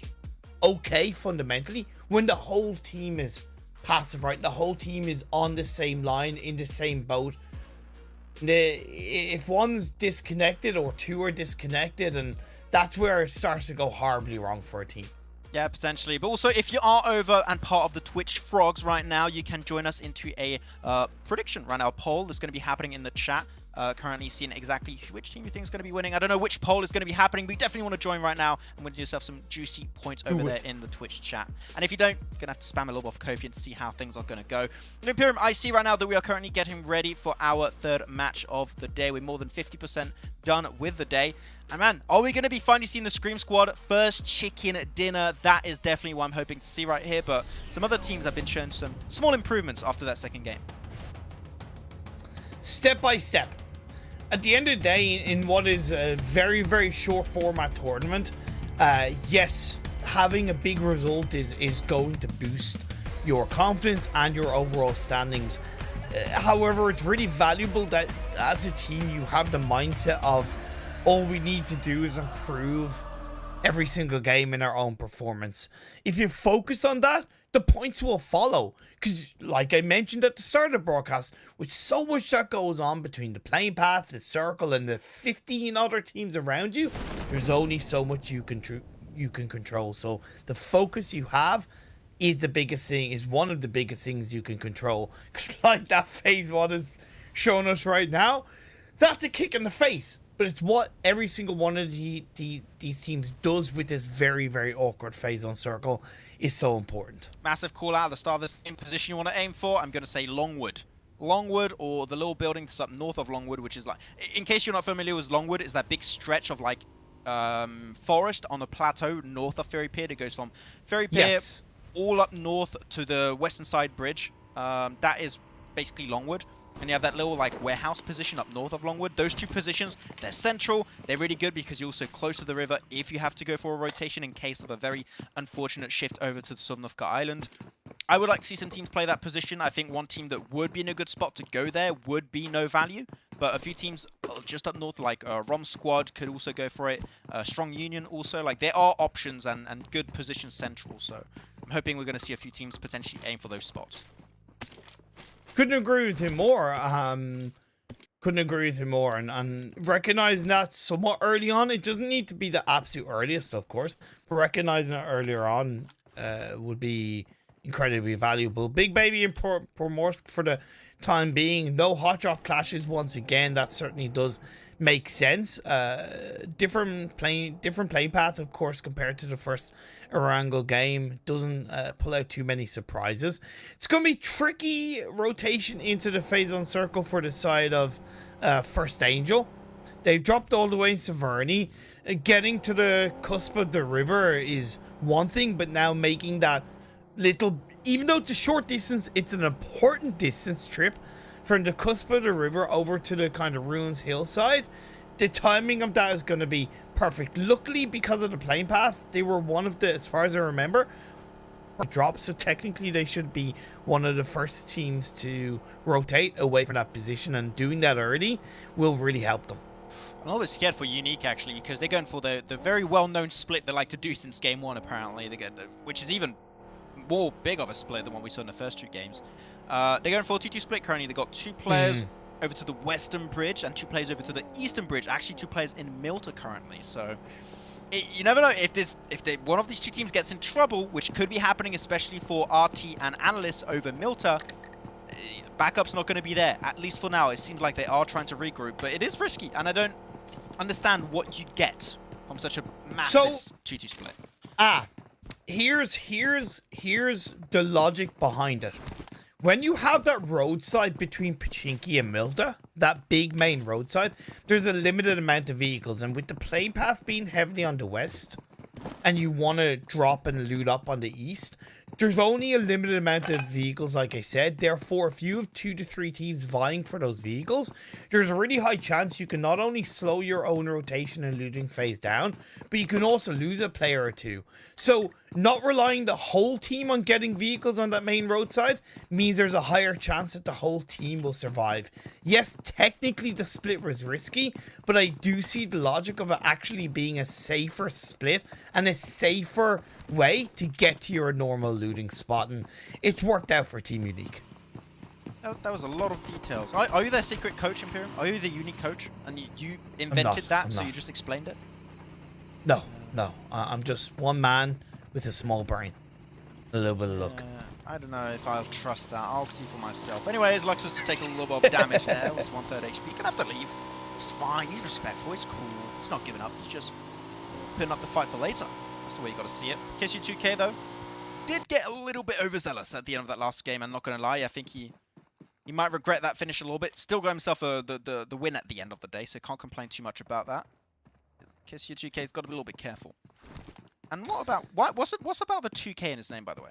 Is it get 2,000 kisses? I don't know. Maybe he's bad at kissing. Maybe he's bad at kissing, right? Because you know the way he called him 4K, and maybe it's like 2K. It's a lower quality. I don't know, man. Why did you try and speculate right away to like the worst thing? Like, wait, he's probably just bad at kissing. He sucks. Hey, what the hell? I don't know, dude. Like, that's what it sounded like. I don't know what to tell you. Well, don't say anything if you don't know. Kiss you 2K, like. I'm just trying to get the backstory of the name. My man just dissed him basically live on broadcast. What's that? What's that about? IGNs are weird, man. IGNs are weird. Oh yeah, you definitely don't want to look in mine. That's for sure. I can tell you that much. We'll see how it goes. Cough search, Max, man. Cough. No, don't look it up. Don't look it up. Anyways, currently, Strong Union are playing for that good old Pachinki Hill, which I love. Is one of my favorite positions, if not my favorite current position in all of Erangel. Because of the information it gathers, it's not easy to push. And you can play 2-2 split if you like to go for 2-2 splits, which is great. This is exactly what they're doing. Though locations that are being taken over, I believe, Rom Squad went exactly for the compound I mentioned earlier. I think DA understood the value of that position. They tried to breach it, but it's occupied. So move over to Longwood and call it a day. That's the option. Yeah, this 2-2 split for Strong Union. Dropping in Pachinki, we talk about how, not important, but how good that central map position is in the early game, because you're able to get to pretty much any circle as easy as possible. But so many teams, and I'm going to highlight one of the bigger teams, UDR Killers, they would often kind of disengage away from Pachinki too late, but Strong Union are doing it right by sending a player minimum up into Pachiki Hill to anchor point that area so the rest of the team can follow suit after they're finished looting, and they automatically have a great spot in phase 1. Oh no, well, I think he was trying to pop a volley right there and he got spotted out instantly. Nicely jumped by Hando. Jumps on down. Oh, they can't really peek from those windows. This is like the perfect position to play safe behind those. Though the nades are being chucked away, the window does get popped. And now his team to back him up. No value. Trying to get himself some decent angles. And Exusia, oh, I love that, going to the side here. Trying to make as little noise as possible, hoping that he's not going to be spotted out by the team. Well, DL now understanding that they're slowly but surely Imperium getting surrounded, right? So there's no escape. You can't leave this position. The nades are flying by. And already down to one, lost one player, so 4v3. If the fight happens, it could be really bad for them. But it seems like No Value just don't really want to take it. They don't see any value in that fight right now. I like this from No Value because even though they're not taking the fight, you can see how they have themselves spread out. They're setting themselves for any possibility of engaging later on. They're getting angles of information, angles of pressure leading into phase 2. So this is definitely a great mid-game setup from the side of No Value. They've done enough to slow down Digital Athletics, and this is a bit of a similar position that DA were in the previous game, right? Where they're pinched by another team, they lose a player, and they don't really have a backup plan. They don't seem to have a plan B. It's very reactive rather than proactive, so it's something that I'd argue they need to work on leading into the rest of the games, not only today but of course tomorrow. Phase 2 has popped up, is shifted up north, Max. That's great for the teams that obviously lock down that mainland position. Longwood is still relatively open and occupied. I think it's Romanian squad to have the compound to the north of Longwood, but nobody seems to be on that hillside. Yeah, Longwood itself is completely open. Like, anyone could go there. You can have 2-3 teams there if you want, so it's completely fine. The options are open for them. Though, I'm seeing two teams being a little bit slow on their rotations currently, as Bax and Unique. There's still a lot of free real estate to play around, so it's not really like a death sentence just yet, but if it goes on for, I would say, the next circle shift and the circle is bad, that could get a little bit dicier for Bax and Unique. So just something to keep in mind. Doe, here you go. Fight's going to be happening once more. Not sure, but he's just blocked inside that building. One nade would be enough, but no, they really want to get that knock with the gun. So what are you doing? Oh my god! Oh, the throw. I really thought that was a throw and a half, but it seemed like they're able to survive somewhat. I mean, 2 more players are knocked away. That was a little bit of an oopsie right there, but First Angels are looking to get the reses up, hopefully, but VP Prodigy are not allowing that to happen. Good. 3 players down, only 1 remaining. Aldane, can he make things work out? Seems like it, because VP Prodigy are holding down this position so strong, and hopefully we'll get the res on Old Boy, and that is exactly what's going to happen. They shouldn't have gotten away with that in the way that they did for VP Prodigy, and certainly First Angel made a mistake.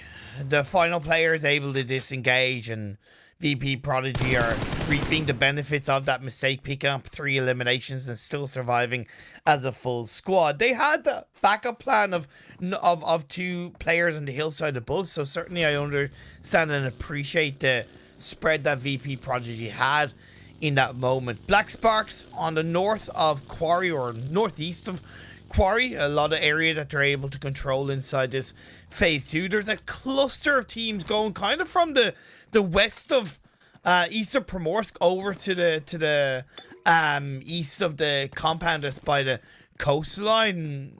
Again, nobody's in Longwood. I think Longwood is going to be taking a really big focus on the next circle shift potentially. I think it's actually not too bad what we saw from No Value and DA, right? Because they just decided, like, why take the fight when we can just cohabitate in the same position?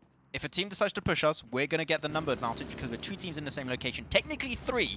Emulate are also in that exact position. So, yeah, they're just going to be living together for the time being very fancy neighbors until the circle moves away. That's where things are going to start to get a little bit dicey. And one thing I noticed with Emulate's rotation, they took a bit of a risk waiting until phase 2 to rotate from that military island. But what they did was they had a backup plan of sending Ash across the water, swimming over, and his teammates then went in a vehicle across the bridge. So even if those 2 players got caught off guard by, let's say, BFB, Blackfire Beasts, Ash still would have stayed alive. As it happens, phase 3 pops up, and it's a big, big shift up the northeast. Pachinki Hill is the place you want to be, and that compound Romanian squad have locked down. Okay, Kiss You 2K, I need to see them regroup with Flynn. 2-2 split minimum. If they want to regroup as a 4-man squad, that's Say great. 3-1, to be fair. 3-1 defending Pachinki Hill, I would disagree. I would say 2-2 split is like the best way because it is high commodity. You're going to see teams trying to breach that position. The solo will struggle to do so, so I would say a 2-2 split would be the best option, but a close quarter 2-2 split would be the best option. Teams are now moving around. Bax and Unique, seems like that slow rotation on the east is going to force them to clash up against one another. As Unique going to be losing one. Flush will not be confirmed, but I think it's just a matter of time, and yeah, this is a rough start on the eastern edge. Unique coming in a little bit later, notably because they took a bit of time to get to their looting phase and then move away from that. Back's in a bit of a similar position, but they obviously pick up that free elimination. Unique is going to Pachinki. Arguably, I disagree, but I do understand they're down to 3-person teams, so just they're playing and hoping that the next circle continues to go up north and they're in the safety of the buildings for the time being. MLA not really an easy position to be in right now, trying to escape from the Longwood position, and they're just going to be getting kept away. And Blackfire Beast currently really looking to get those extra 3 eliminations. They want every single one of them. Like this. And can it come out? Did MLA also spawn back into this game as a 3-man crew? Because I've only seen them as a 3. Oh, okay, wow. There's not making it easy on themselves, but that's it. The nade comes down onto Khan. He's out of the game. Or maybe not yet, unless the clutch comes out, but my hope is not very high right now. And they're not pushing as a 4-man squad, though, which is surprising from Blackfire Beast. I would have preferred a 3-1 push. There's no need to have 2 players in the back line unless you're scared of... Yeah, now it's... Whoa! Michael Bay, eat your heart out. Oh my god, Tononi said, what the hell are you doing flying out here, mate? That's a restricted air zone. But that's it, the 2 knocks. And that's going to be it. Wait, there's another player? Where is he? There is. They actually did spawn in as a full squad. Ash is still alive. So you lied to me. I asked the question and you openly lied to me, Imperium. I get it. I'm sorry. It's cool. I'm sorry. It's cool. But no value, though. Actually going to be peeking and seeking interest in this fight, it seems, because that's it. The third party, they heard the gunshots. They got the high gun advantage, and that's it. Blackfire Beast losing 3 players at the drop of a hat, and luckily enough, that a player's still away. But I mean, I'm expecting the third to go down, Imperium. I'm in the future. I've activated my One Piece Hacky. I know exactly what's going to happen here, and that's it. That's going to be another player. Yep. and here's the thing, like I don't hold that fully against Blackfire Beast, but I do want to highlight the fact that if they had a push 3-1 against Emulate earlier on and close that engagement out 15 seconds earlier, they would have been able to disengage away from no value earlier, right? So it's hard for you to know that, but that's why timing of engagements are so important, and positioning of an engagement is so valuable. 2-2 splits like that, when you have 1 player in the backline, doesn't need to be done. You can have that 3-1 push. Yeah. So here we go, Big Baby once again. Big Baby Rage or not, we'll see how things are going to be panning out for them. But so far they're going to try and cohabitate a little bit longer. They're putting their focus down to No Vision. No Vision, sorry. Why was that No Vision? No Value. Also could be a cool team name. But there's Clear Vision. Clear Vision also. You got Clear Vision and you got No Vision. I suppose it's a... You got both. The opposite of Clear Vision is No Vision, I suppose. Both ends of the spectrum. You got to represent vision, you know? Yeah. Look, like me. I have one eye that I cannot see well out of, and the other one is like clear vision. That's it. That's my glasses. Are we getting tangent? Anyway, the next circle, by the way, did shift up to northeast, so Unique's position inside Pachinki isn't too bad, but Romanian squad catching Big Baby out. Oh no, they missed a driver's license and they get eliminated, man. That's a double loss in a row for Big Baby. Big Baby race this time, it seems. Oh, they got stuck in the 2 but. Oh man, I feel bad for them. Normally I say deserved, but like I just feel bad because they were trying to unlock themselves. Here's the thing. And rip. Oh no. Did they know? I don't think they knew Romanian squad were there. I think they knew. They mustn't have. No. If they knew and they still tried to disengage away like that, come on. You can't. You could.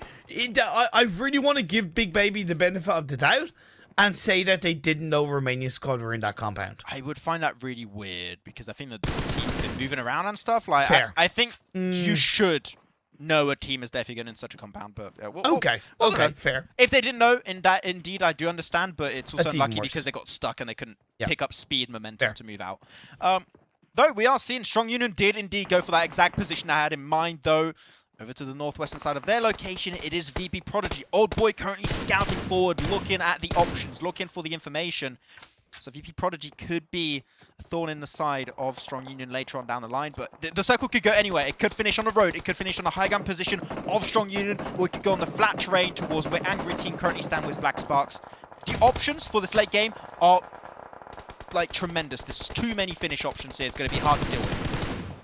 But the one thing that worries me for Angry Team is that they're relying too much on the compound, because Back Squad have made it into Eastern high ground right on the other Pachiki Hill, so that allows them to control if the next circle shifts over to the east. We do see Strong Union under a bit of pressure. One player is not, but so far they're still somewhat controlling the hill. I don't know what Jewelry was doing so far down that slope right here. And now the knock comes on through. Black Sparks are like, maybe this is our one chance for glory, our one opportunity to take away Pachinki Hill position for ourselves. Luckily enough, Flynn is in a really good spot. Nate, you want to make them rain down on your opponents, which is exactly what he intends to do. First person mode, which is the best way to throw those nades. Pro tips, by the way.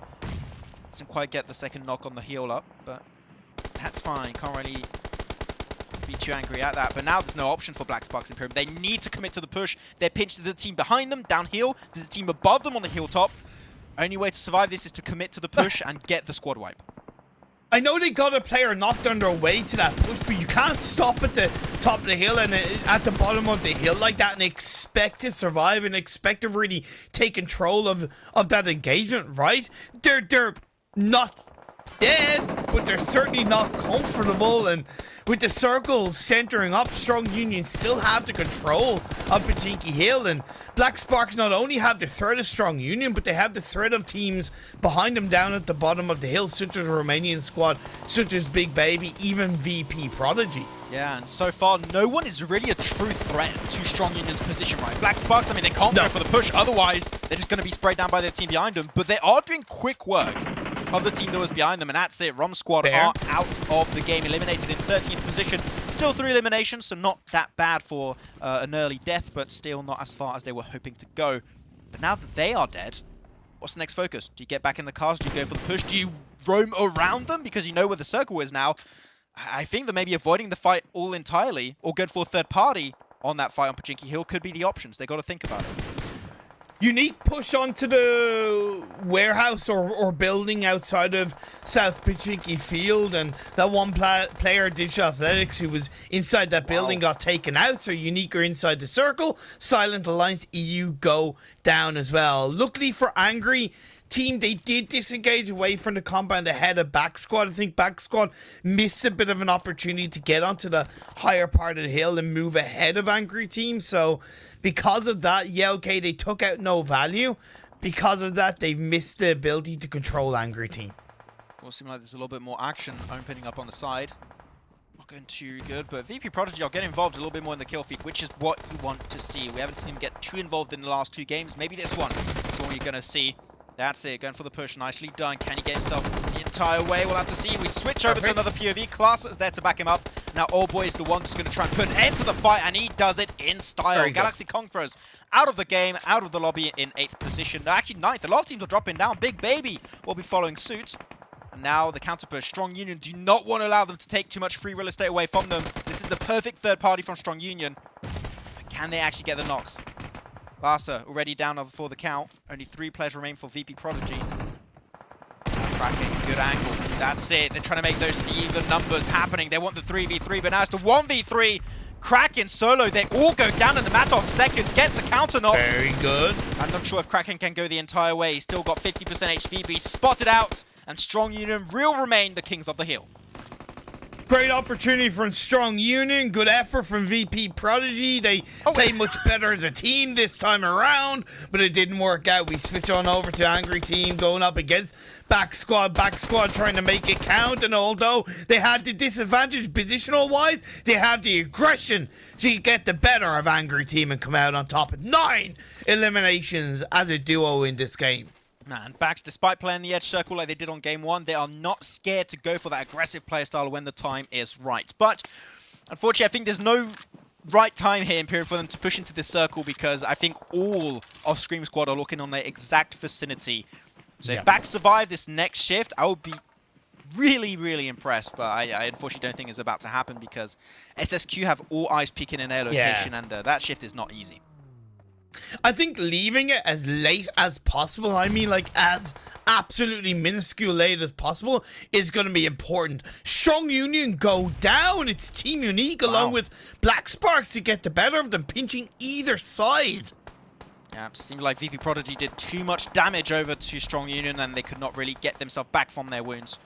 Oh, here you go, Bax. It didn't go really long. I mean, it is actually last second. The circle is moving on my location, but their Skentos can't really do anything about that, and that's it. Bax eliminated in 4th position. Still, despite their very edge-focused gameplay on the Eastern Edge for the longest time, I'm not going to lie, that was still a really good performance from them. Screen Squad, 3 games in a row, top 3. Will they be denied a chicken dinner once again, or will they finally be able to show us that they can close out the game? Oh, don't curse them, Imperium. We can't do this to the lads. Screen Squad already 2 players knocked away. Foopsman is still there to back it up. MVP from last game maybe will give himself another good standing this time around. That nade looking good. Black Spark seemed like waiting on the edge of this hill was the perfect timing. The Unique on the hilltop is going to be a new threat to their location. Analyst is going to get involved, trying to peek over the side. Which knocks are going to come on through. SSQ player gets knocked away, and Belend is going to get involved. He's solo HP and does get knocked away in counterpart, but the team is there to back it up. That's a knock you need. And Black Sparks now taking more and more positions on this high ground hilltop from Pachiki Hill. And really, Scream Squad can't do anything about this Imperium, and only Analyst is going to be the real threat against Black Sparks. Can he make it out, though? Trying to go right behind the hilltop, behind that smoke. Trying to heal up in the meantime, but Black Sparks not going to commit to the push. Scream Squad can still do something with this. And Alice, 1 knock, 1 elimination does whittle down Black Sparks to a trio. Oh, nice nade. And when you're pinched up like that, that could easily be the case. Let's get it! You'd love to see that. No Haki activated for Luffy. Didn't see that one coming, it seems. But still, now you know that res is not going to be coming out. And that's also given a lot of time for Foopsman to take a little bit of a better position to heal up from his wounds. And the circle did come their way. So what's going to be happening now? No way! That's the question, but Analyst is making some work. And maybe there's an option. Maybe Foopsman sees this and like, oh, I could maybe push this actually. Confirms the elimination onto Luffy. Analyst, the mad lad, is making it happen, and they all solo Imperium. Maybe there's a chance that the win is taken away from Black Sparks. One of the most experienced players in PUBG Mobile competitive. Tournament after tournament, he shined in all the right ways for his team. Can he shine once more? Whether for himself or even possibly for Screen Squad. Black Spark shouldn't be under this amount of pressure. Yeah, really good angle though. This is the best side, wrapping around the northern edge. Exactly what you want to see. The smokes are a little bit telling. They do give the information to Black Sparks exactly what his game plan is. So they're going to be able to put himself in a really good position. Maybe predict a few nades or mollies, which is what Billend is going to try and do. But Foops, man, seemed like hasn't been spotted out just yet, which is perfect. That pinch could really play a big part of why this finish goes bad for Black Sparks. I think they know that there's still a player down the hill. Remember, they got the majority of the engagement, but no confirmed squad wipe with that final player. They had to confirm the knocks. So they're aware that there's a player somewhat behind them, per se. Yeah, but where exactly? They know he's somewhere there. Just like a Pokemon waiting in the grass until you walk there, and then he jumps out at you. Then you realize the level 76 Pikachu, and you're done because you don't have any Pokemons to do a good job against electric Pokemons. So that's about it. Unique that nade once again. Oh, yeah, the ID. Heard the footsteps. That prediction was on point. At least he has a crate to work around, and he's slowly but surely making his way into the circle. But I love the off angle here from Full Clutch. Really trying to set up his team to facilitate that rotation downhill, and Analyst takes a severe beating. Down to just a slither of HP. 1 bullet, and he's done. Oh. Foosman gets spotted away. Analyst trying to go for the first aid, I believe it is. Is he healing? He does indeed get it done. 75% HP back up on track. They're looking at the crate. No idea where he currently is. That's one. Looking for the double, but unfortunately does not have the time to get the 1v3. And that is going to be it as Unique take the second place. And man, Analyst almost made it happen. secure the third chicken dinner of the day. Good for Black Sparks. I want to be a little bit brutally honest. It shouldn't have been their chicken dinner. They took a heavy risk and arguably definitely a potential mistake where in a more competitive lobby they would be punished for that position on the side of Pachinki Hill. Luckily for them, Strong Union didn't commit for that engagement, and I don't mind that from Strong Union, but then Strong Union got kind of distracted in another area of the hill on the other side, and then Black Sparks, credit to them, took that opportunity, rolled with it, took down Strong Union, and they knew at that point, because they'd survived there for so long, they knew at that point that they had control of that side of the hill, and they swept their way through. I'm so good at for Screen Squad. I'm so good at for them. Third game in a row, they're so close. So close. Like me being so close to a glorious burger and not quite able to get to it. The chicken dinner wasn't there for Screen Squad. Yeah, no chicken burger, apparently. It seems it's still a really, really good attempt, I do have to say. Still another podium finish. That's 3 podium finishes in a row for Scream Squad. Really mental stuff happening for them. I'm telling you, I think a win is going to happen eventually. Is it going to happen next game? Probably. We'll have to check out the answer to that one right after this break.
The Snapdragon Pro Series is brought to you by Snapdragon Elite Gaming, Monster Energy, and DHL.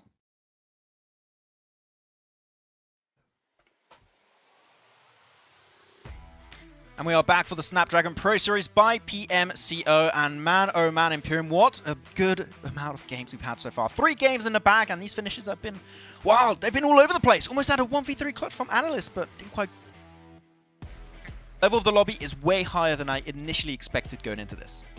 It really is. It really, really is. I've been blown away by some of the team's will to survive, will to execute a strong play. Yes, there's certainly some clean fundamental mistakes that are being made, but when players are giving us moments such as Analysis, Screen Squad, 3 games in a row, top 3, you can't be disappointed.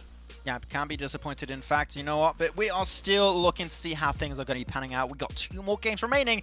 The next one is going to be on Sanhok, our wild card, as you would like to see it. Maybe you don't want to see any more Sanhok, and I understand. I get you. We still want to see some Vikendi coming back in the mix. But for now, we'll have to deal with the fact that Sanhok is going to be in our next map here. Going to be actually the 4th match of today and also tomorrow. So we'll see how things are going to be panning out right there. But also, very important to mention also that this tournament is brought to you by Snapdragon Elite Gaming. Thank you very much to them for allowing all of this tournament to go together and to allow these teams to have a shot at becoming the future pros of PUBG Mobile Esports. And if you like taking dubs and Ws, Snapdragon Elite Gaming is definitely the ones for you. But Imperium, as you said, we had a great last match, and Analysts almost could have made it happen. But I got to say, that third party from Black Sparks, a thing of beauty, able to get that third party and get the win. Exactly what you want to see, able to secure 24 points in that match. Can't argue with it. Cannot argue with it at all. It will help them big time in terms of the overall standings as well, which I'm certainly looking forward to having a look at. Screen Squad once again, 18 points on board, 8 second place in eliminations. Unique, I'm certainly impressed. And Bax Esports, look, they've had 2 out of 3 good results, and the important aspect of that, Max, is the fact that it's been in 2 of the Erangel games. So I'd say at the moment, like, technically the strongest performing Erangel team would be outside of Screen Squad, would be Bax Esports, and that's a big positive. Yeah, and by playing a very aggressive edge playstyle, which I did not expect to really see. I was expecting 2 playstyles here, central aggressive or edge passive, and they're doing the edge aggressive playstyle, which I am so far a big fan of how they do it on Erangel. They're on the second page, seeing that things are going, and Emily is up and down, mate, up and down. There's inconsistencies a little bit, which means that we have some consistent teams like Scream Squad. I don't think MLA are in that first place anymore. We'll have to see. We'll look at the rankings after, but I think MLA dropped off here. Yeah, they definitely have dropped off. I don't think it was a mistake from Emulate. When the circle shifted heavily ahead of them on the northeastern side, instead of waiting a little bit longer to rotate, because they come from Military Island, they repositioned early, and that hurt them in a massive way. And maybe that's something they need. They're great in the center of the circle, but when it comes to the edge, they don't know how to handle that at the moment. Yeah, they know how to handle it for the time being, but man, 2,000 damage, that's how much damage was required from Black Sparks to be able to move away the side of Strong Union away from Pachinki Hill, and it worked out in a great way. 9 elimination out of those 2,000 damage, really good conversion rate for them also. It's good to see a little bit of fight still from some other teams that have been a little bit topsy-turvy. I think Unique in particular really showed some good moments in that game, especially from Analysts, able to, I really thought, Imperium get himself a proper 1v4. It almost happened with those nade knocks at the very start. Fortunately, didn't quite the entire way, but at these, on the lower side, as you see, the big drop-off and teams just not quite able to get the damage or the eliminations to back it up. We know that we love the leaderboard being close, and off the back of the results, just something that I kind of observed.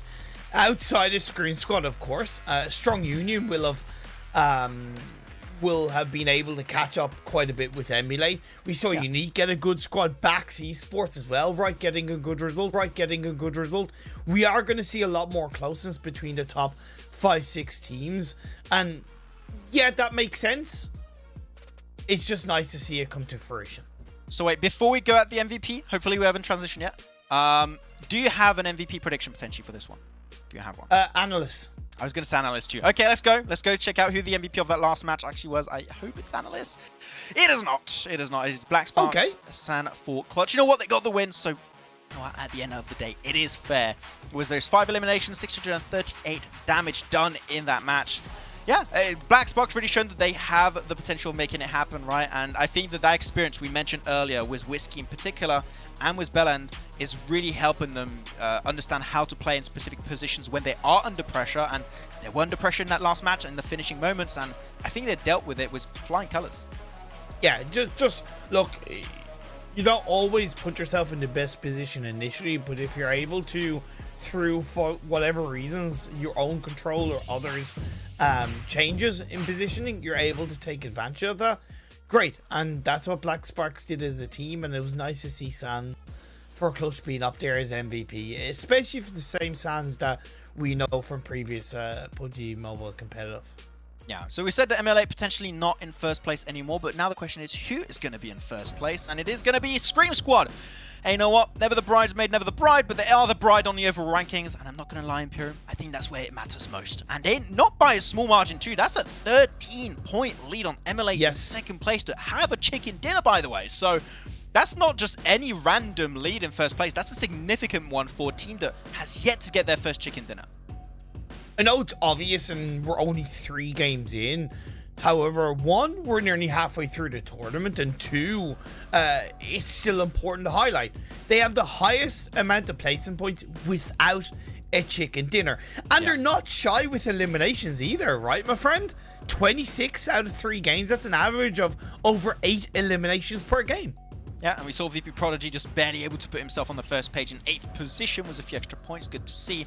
Those second page, should I say. Big Baby still not able to bring those changes that we've been requesting since, I would say, game 1 almost, and they've been slow to adapt, which adapting on a game-per-game basis is very hard to do. I think we can both agree on that one, right, Imperium? Day-per-day changes, sure, it's fine, we can expect them, but on game-per-game, there's that pressure and extra volatility of playing game per game that it makes it very complicated. So a little bit tough on their side, and same for Digital Athletics, a little bit slow when it comes to those rotations. Luckily enough, they still get a few placement points, but we're still early on in the tournament, right? We've only played 3 matches. One really good game, 16 points for Rom Squad in 9th, like one good game, and you're out of the second page. So anyone can still make it happen.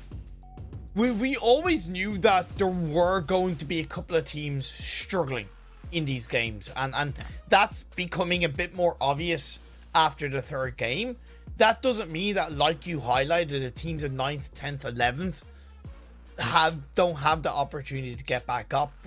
We know that in this short format tournament, one big result is all it takes to turn it from a 0 to a hero result. Like I said, you don't want to leave it till the final game, right? You don't want to leave it till the final moments. That cushion that you create is going to be so valuable. So with 2 more games to go, I kind of want to see that from the likes of Rom Squad. I want to see that from the teams down below, because if they leave it till tomorrow, I know there's 5 games tomorrow.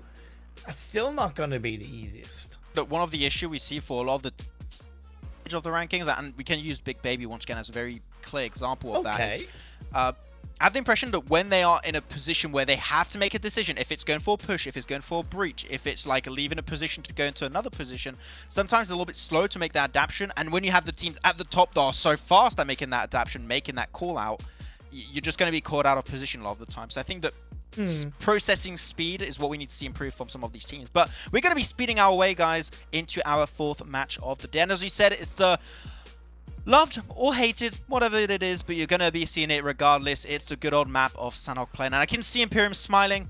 I don't know why you're smiling for a Sanhok match, but we are getting ready for it. Here's a reference that our producer Phil will appreciate. It's the Vegemite of PUBG Mobile. You either love it or you hate it. Yeah, that explains why I don't like it then. I don't like both of those things. I think that would explain a lot, potentially. But yeah, interesting to see how we're going to have some drops. Are we going to be seeing some boot camp action, Imperium? Currently, from what I'm seeing, that is not going to be the case. So I just threw big time.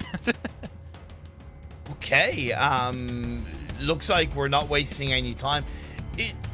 We always get chaos in Sanhok, and when we only have 2 total Sanhoks, I think that within reason, yeah, you highlighted a heel strat, but I would argue it also leans into teams taking a couple more risks in both of these Sanhok games, especially the first one, because they know that they don't have to worry about it either for the rest of the tournament or for the rest of the day. Yes, you can say that when it comes to tomorrow, it's the second last game of the tournament, so the teams up at the top at that point in the day will want to take this map a bit more seriously before this first Sanhok game and the fourth game of only day one.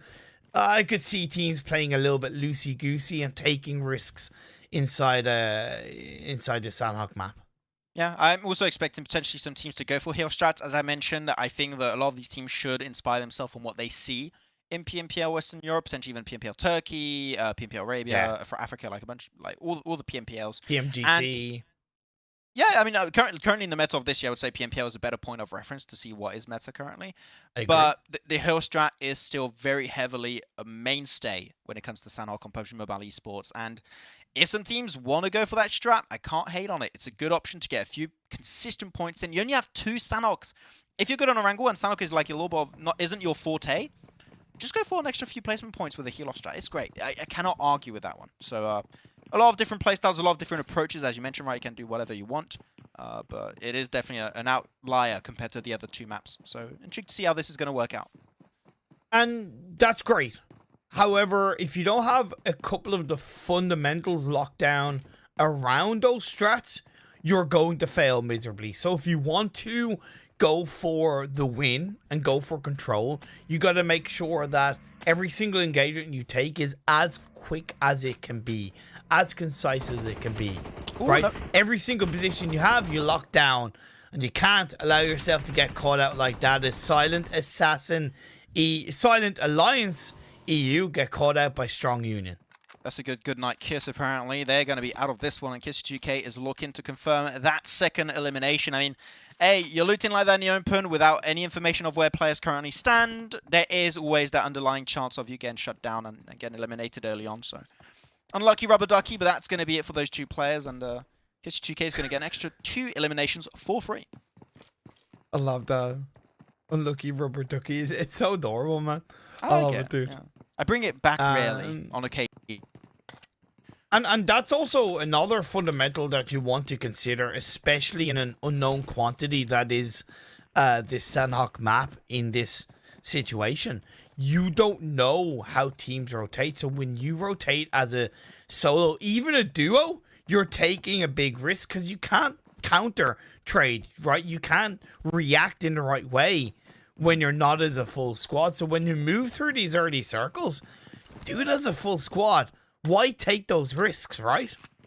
Yeah, exactly. You don't want to take too much risk, especially on a map like Sanhok. Like, there's always an underlying threat around you because of like the harsh visibility, the rough terrain in some positions, some buildings that sometimes you just don't have time to check, and is unlucky. There's a team right there, yeah. So you always got to be very cautious about your next step and try and play around that uncertainty as much as possible. Though currently, when I'm looking at this phase on Circle, we didn't talk about it too much. Every single island of Sanhok is going to be in play. In case you're unfamiliar with like Sanhok and Esports, these rivers are where a lot of the teams tend to die when they are trying to rotate, because team is on the other side, they shut you down, you're done. So if you're playing around those river sides, which is what a lot of these teams are doing, which is good to see in Purim, right? You are making it a lot easier for you in the long run. As WoW is looking for the knock, and they will get the first one to Jewelry. Strong Union are not off to a fantastic start as you were expecting, and now the nades are going to be flying in, and Strong Union might be already seeing the final moments in this game. Here's the thing, though. At least they were moving as a full squad, right? So they have an ability to react. It's a good trade, though. Good initial start. And with the DBS, the Badunka Junk, it's going to be so much harder for Strong Union. Great job that comes out from First Angel. And finally, they're kick-starting the finals here for themselves. Oh, yes. Maskov looks for the final blow, and that is going to be Strong Union eliminated first in this Sanhok game. Risky play from Maskov to peek when he's just on a slither of HP, but you know what? It worked out just fine. Good job for them. And hopefully we'll see how things are going to be working out for them. But now they got all the loot. And they're still alive as a 4-man crew, which is exactly what you want. And they're next to the river, next to the trifecta, which is where all the rivers get back together and is the easiest way to rotate to any island on Sanhok. So, yeah, so far I'm sold. That was a good fight and it worked out good. But Imperium, I do have to tell you, you are still not doing the DBS sound properly. Ka-chunk. No, you say bajonk ka-chunk. You put a B in there, I don't know why. It's not. It's ka-chunk ka-chunk. Ka-chunk. Okay, I will do my best to do it right in the future. Thank you. Appreciate it. Ka-chunk. I will fight you, Imperium. Ka-chunk. You're saying it with a B again. No, ka-chunk. Oh, now that I can hear. Yeah. I think it's the way you say it. It's just not quite right sometimes. Ka-chunk. There you go. Thank you. Okay. That's all I'm gonna say, by the way, for now. Ka-chunk is ka-chunk from this ka-chunk position. No, you can't disrespect the best weapon in the game that way, Imperium. You can't do that. I'm trying to disrespect you. Yeah, I think I do that to myself on a daily basis more than enough. Jesus, so I don't need that. It's called self-deprecation, and I love doing it. Though, Big Baby currently still in a little bit of a high ground peak position, not looking too shabby, but you got to be careful to the team. Oh, okay, good driving by the way. Team right below them, just actually moving away from Rins, which is great. I think the team standing in Rins for too long, it is a little bit of a death sentence, so they moved away. But right into Big Baby, I think that is a fight willing to happen later on. Black Sparks moved into the trifecta compound. They did have a player get knocked, but they've been able to get that revive off, and they do have a strong position in the center of this circle, and what arguably will be a longer lasting position as the shifts come through. They have been spotted in terms of the likes of VP Prodigy and No Value do know their whereabouts, so that's something they'll want to consider, not over peaking, not overstepping their marks from the windows of the building. However, so far so good from the winners of the previous game. Yeah, so far so good indeed. Though it's going to be the time for Blackfire Beast to take the shots down, and that's it, connecting one to Big Baby's player, Razzie, and going to be a little bit tough to get that elimination confirmed, but are they going to decide to push it? I think they do not have any cars, so I would not recommend doing so. But they're going to do it by foot, which, yeah, you don't know where the rest of the team currently... I mean, no, they got 2 eliminations. Did they get 2 eliminations on Big Baby? Was that? I think they did. No, they got... Yeah, it was 2 eliminations on the Big Baby, because the third one has been knocked, and it's just one other player Big Baby left alive. Yeah, okay, the mystery's been solved. So they know exactly that they do not have the numbers, so that's why they're going for the push, okay? I was a little bit shocked if it was not them that got the 2 first elims, but the fact that they know that they got the 2 elims, and they know exactly that the team is now completely overtaken by the man advantage, then that's just good. I can't argue with that one. That's a good push. As we're going to be seeing phase 2 circle pop off, and which island is it going to go on? It seems like the southern western island is going to be the main play for the finish of this game. Couple of teams still out in the blue, by the way. You have Back down by Kampong. Well, at least 2 of their players are in Kampong for the time being, and one of their players is to the south of Painan. You can see in your mini map right there. Disha Athletics playing from La Quai, and actually now moving down to Kampong, so we could see actually an engagement inside phase 2. Galaxy Conqueror, a team that's really yet to kick off their run. They're moving through Paradise Resort, making their way into the circle. That's certainly a positive for the time being. Yeah, big positive actually is going to be working out just fine. Black Sparks, though, intrigued to see how they're going to be doing this one. Are they going to be leaving their position because they know the island finish is going to be on the southern western side? Or are they going to try and gatekeep from their own location because you know it's hot commodity? A lot of players could be trying to put their position over there. Like Angry Team could try and go for that position. Some other teams are just up north of their location could try and also aim for that spot. So a lot of options depending on what they want to do, if they want to gatekeep or if they want to be proactive when it comes to their macro. So, yeah, Back's still taking their fight versus DA over on the eastern side. Seems like they're a little bit stuck in a rut. They can't really escape from it too easily. So we'll see how that's going to pan out. I made an initial mistake, by the way. I said it was VP Prodigy that were on the North Bootcamp Hill. It's actually Angry Team. It was just a little bit of a misslip on my side. And they've got another knock onto one of the Black Sparks players. So they have all the angles in sight, and they're certainly doing a great job of suppressing Black Sparks in the early parts of this game. Yeah, trying to play around the salt mines. This is where every League of Legends player currently stands and lives.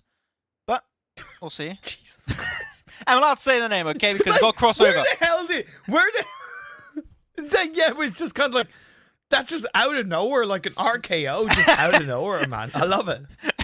Yeah, you remember himself. Dude, I miss casting with you, man. That's it. Like I genuinely miss casting with you, man. Bro, I'm French. I like just roasting people, you know, for like no reason at all. It's just how it goes. It's how it goes. Okay. I'll see. Don't change, dude. Don't change, man. I don't intend to. Okay, thank you. I know. But yeah, Unique. Unique. I do have to say though, Unique have taken a lot of time. That's where I had to say time. Okay, a lot of time, looting around like Bantai, Camp Charlie. I think on the eastern side of Summit also.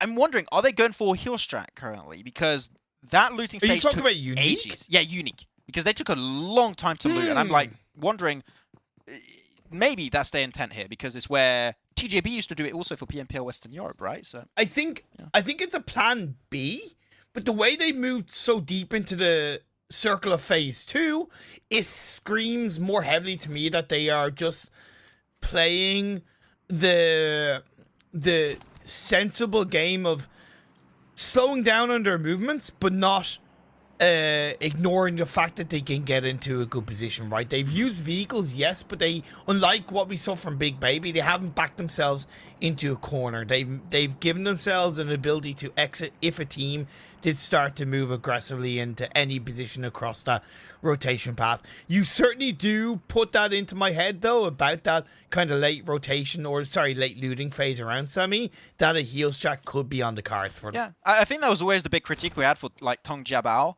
in PMPL Western Europe, which is they always went for the heel strat as their plan A. I think a plan B is the best way to do a heel strat because they're still potentially aiming for chicken dinner with some good eliminations, but if it doesn't work out, give all the meds to one player, play outside the circle, heel strat. It's great. I think that's the best way to do it. And I think we did see a glimpse of that from some Turkish teams in PMPL EU Championship. So we'll see. Though the circle did fully move over to the southern western island, and Unique are dead central, but there's a risk. I'm seeing Rom Squad going for the wide rotate, and Unique might be in a pinch later on. Tell you what I don't like, and I think you'll agree with me. Don't like the fact that Blackfire Beast went back into runes. I think that's a big mistake, and that's like digging their own grave. Yeah, I'd have to agree. There's not even a statement to be made. Late game, moving away from ruins is horrible. They kind of shoot himself in the foot right here, but someone's getting shot in a little bit more than just their foot. It's going to be Black Sparks as 2 players instantly knocked, one of them being flushed out. No Value are looking to potentially end this fight prematurely as Luffy is not really interested to stay too long. Yeah, No Value, good push, but now getting a little bit third party from behind. This is a little bit of a sticky spot to be in for them.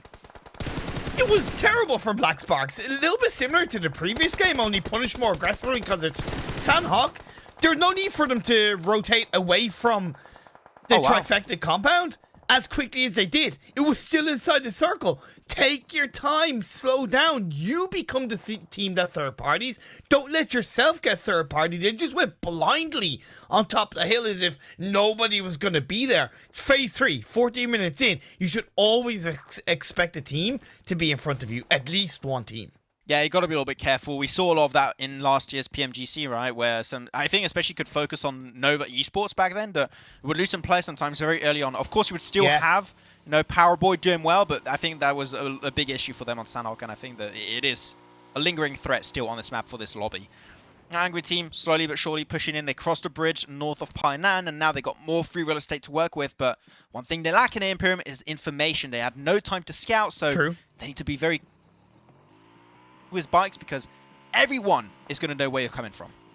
Yeah, but if you notice, they stopped, moved, right, taking their time. Unlike Black Sparks, I'm sorry, but I have to use you an example. They haven't gone blindly into it, right? They know that they have a lack of information. Either way, No Value, holding on for dear life. They have a couple of players knocked, and although we both don't like the position from Blackfire Beast, they are at least being proactive from the edge of ruins to try and give them more space to disengage should they have to in phase 4 onwards. Yeah, for now it's a good value that they're getting out of that position, so I can't argue too much about it. Exactly. But it depends. Have we ever casted a actual proper ruins finish? I have, but not for quite a long time. I think I've never casted a ruins finish. You never know. It could go there. We'll see where the next phase is about to go, but it seems like they do want to leave. Blackfire Beasts have no interest any longer in ruins position, which I think is a good thing. Unless it shifts back there, which it doesn't. It does shift down south of that location. But it seems like they intend to commit to the fight versus No Value, which I'm I don't think it's great now. The circle's not there, it's down south. I would say leave. It's not worth it. Great shift for Unique, great shift for Angry Team, and I would argue great shift for Ron Squad as well. Scream Squad are still in the circle, just have to point it out, and they're near a very strong position. That is the 3 rocks that are outside of Painan. They're a great area of the circle to control, and they're very close to it, in which they can lock that position down, especially ahead of the likes of GC, Galaxy Conqueror. Yeah, but that's the thing that I love about Team Unique's play right here, is that if they still have the meds to go for heal strat, they're in a position where they could get a win. They really could, and if it doesn't go well later on, boom, just go for heal strat. It's fine. You'll still get some extra placement points if you need. That's, I think, that the big point of critique we have for the heal strat, and this is, if that's the case, like my speculation, then I think that's great execution. Though Rom Squad down south versus DA, potentially DA really trying to go for the wide wrap. I think trying to get towards Nakam currently. So trying to get towards a more western side, towards Nakam, Tambang. Which not really too many teams are going to be looking that way. So I'm okay with what DA are doing. It's unfortunate they're down to 2 players, but there's a chance they can pull it off. They got put down to 2 because of a not a third party, but an opportunistic engagement down by LaQuai, and at least they're surviving. No value get taken down. That's going to be the side of FA continuing to put a lot of hurt in this lobby. First Angel. 8 eliminations and counting, and still 3 players up. Yeah, they have a bit of distance to travel. Certainly, they've put up a good fight so far, and trying to carve any kind of angle into this circle is a little bit possible. Just a little. Yeah, it could work out. We'll have to see, though. Rom Squad are also going to be taking a few casualties here. I believe like 2 players already out. It's only Ahmet and Ogers remaining, so not really the end game they were expecting here, but Emulate, Imperium, they're still here, they're still kicking, and they're in a good position too. So we'll see where the next circle's going to go. VP Prodigy also in a decent compound, but I don't expect the circle to really be in their position. I still think that Unique with that 2-2 split are really putting their eggs in multiple baskets and waiting for the circle to shift. I'm curious. I don't like the 2-2 split. I really don't like it. Yeah, they have hard cover in one of their splits. However, I think if you have 2 or 3 teams compounding despite third parties from all areas, I still don't think you give yourself enough body power. And now they should regroup indeed, at least as a 3-1 split. In my eye, they got to defend against Blackfire Beast and Angry Team from either side. Yes, Angry Team can wrap around in the northeast, but Blackfire Beast, they're heading right in the pathline of Unique. Not even a 3-1 split, sorry. That's going to be a 4-man. Like, you need to see them all together right now. Exactly where Toffers and Kickout are. I think that position in particular is the best. It's a high ground position. You can really help that defense versus Blackfire Beast from that location. There's even another team, Angry Team, you could really gatekeep from that location. I'm hoping they regroup. But if they don't have cars, and with also Galaxy onto the east of the location, that regroup could be a little bit tougher for them to execute. And there you go. Toff is going to be knocked away, and that's the thing. They should have regrouped a little bit faster, but it was a bit too slow. Okay, but I don't mind this because Kikaro has actually gone in the direction of his 3 teammates. So these are committing to one area to lock down and leaving Toffees on his own. Although he took risk, I think he realized that he was going to be that sacrificial lamb. So he had to slow down Backfire Beast as much as he could. Ah, man, it's like, I really like that 2-2 split. It's just I know, a little bit too slow on the swivel to make it happen. And now they're going to be pushed by Galaxy. So as a Galaxy Conqueror have a very clear shot to not only get 3 eliminations here, they could get one of the best positions, best angles on the eastern edge to actually play from later on down the line. So pretty happy with how they're doing it, but they are also in a 2-2 split, which I don't think a 2-2 split is great when you want to breach. I would recommend the opposite, potentially. I think Screen Squad are pulling off a first aid. Heal start in the form of Dreams. At the moment, he's inside the blue, healing up inside one of the buildings that's obviously outside the circle. Yeah, VP Prodigy still up as a 3-person team outside for the time being, an Angry Team. They're pushing up on towards the members of Blackfire Beasts. And Clash D also, you got to be careful right on your right side. Another team. Beast's not going to be willing to share that location, I believe. And VP Prodigy, they want that third-party Imperium. They want to take that high ground spot, because if they do and they get all the loot from their 2 falling teams, they can start pushing downhill with a lot of smokes, which is, I would say, their saving grace for this game if they want to have a shot for the chicken dinner, because the terrain from where they're coming, Imperium, is not easy to play. You have very little hiding spots, and man, they're going to be having a hard time. Panic though, peeking around, instantly shut down. But it doesn't matter. Angry Team still got himself one player, Andrit, and he's doing his best job versus Panther in a 1v1 currently happening. Takes a little bit of nade damage, down to half HP. He's spotted away by VP Prodigy. Sultan trying to give the info on the side, but I do not think this is going to go the way of Angry Team, and they get instantly shut down. And Panther tries to go for the heal. He gets it. No way. Have the focus on the circle. VP Prodigy now being spotted by Emulate across the side of the road, although Emulate in their own little trouble as the side of Galaxy Conqueror. Is this going to be a turnaround for Galaxy Conqueror? Will they be able to hold on and grab themselves a chicken dinner? One of their players is knocked, but the revive comes through. The backup is a full squad. Yep, and Unique, they lost 2 players, so now all of the eastern side is over to Galaxy Conquerors. They got free real estate in this circle, and there's no way in hell they lose this game. Still alive as a 4-man crew, they're currently committing to a 2-2 split, which gives just enough off angles to make sure this push can happen by VP Prodigy. It is exactly where you want to see. So I do not think this game is going anywhere else than for the side of Galaxy Conqueror. What's worse for VP Prodigy? Panther, he's forced to move out. He does go down. I thought he was going to be able to get a little bit further to possibly third party onto VP Prodigy. The final play of Unique is going for the heal off though. You never know. Could pull a Lin from TJB and just go for the shot last second when the game's about to finish, and steal an extra limb here or there. All Boy's going to be the first one inside. That's 1, that's 2, going for the triple elimination right there. But as you said, VP Prodigy, with those type of angles, there is no escape. The tree will keep him away from harm for a little bit longer, but he has to push away. And Unique will steal away the second place out of the palms of VP Prodigy. And that's going to be Galaxy able to get himself their first chicken dinner. And man, we said it, the heal strat, it's a plan B. It's a plan B, Imperium. They had a chance for a win. It didn't work out. You go for the heal strat, second place minimum. Great execution. This is how you pull off the heal strat in 2022.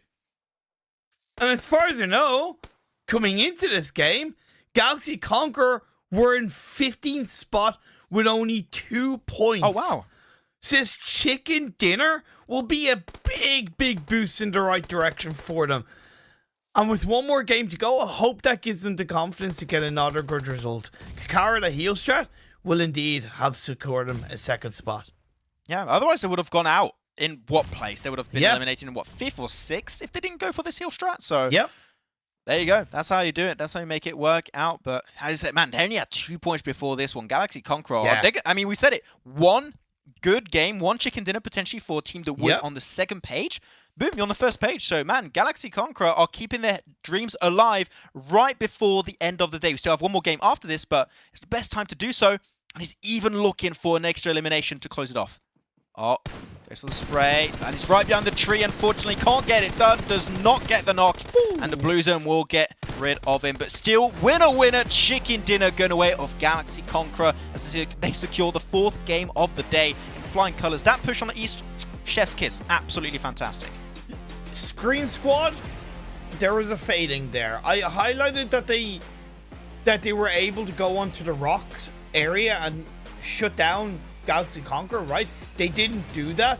Galaxy Conqueror pushed in kind of ahead of them a little bit, and Screen Squad got wiped out. So definitely the first mistake from Screen Squad, and a team who haven't been afraid to take risks. It was bound to happen, and of all maps for it to happen, it makes sense as Sanhok because it's smaller, right? You have less room to get away with those risks. But either way, Galaxy Conqueror, they put themselves on the map in my eyes, and they certainly pulled out a strong team performance. Yeah, I mean, very strong team performance. As you said, 2 points before the start of this game, and they're going to be jumping an insane amount of extra positions in the overall rankings. Really intrigued to see how that's going to be panning out before we do jump into the last game. But man, this day has gone by so fast. We're already 4 games in. We got 1 more remaining. We're going to go back to Wrangle for the 5th and final game of day 1 here of the Snapdragon Pro Series by PMCO. And I got to say, I did not know what to expect going to this. I said this earlier. I'm going to repeat it here. I did not know what to expect, but I'm generally impressed with what some of these teams, what some of these players have brought to the table, and they still got a lot more to show us, Imperium. So with that said, we'll head on over to a short break, and we'll be back for the last match of the day, which is going to be a Wrangle. See you guys in a bit.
Snapdragon Pro Series is brought to you by Snapdragon Elite Gaming, Monster Energy, and DHL.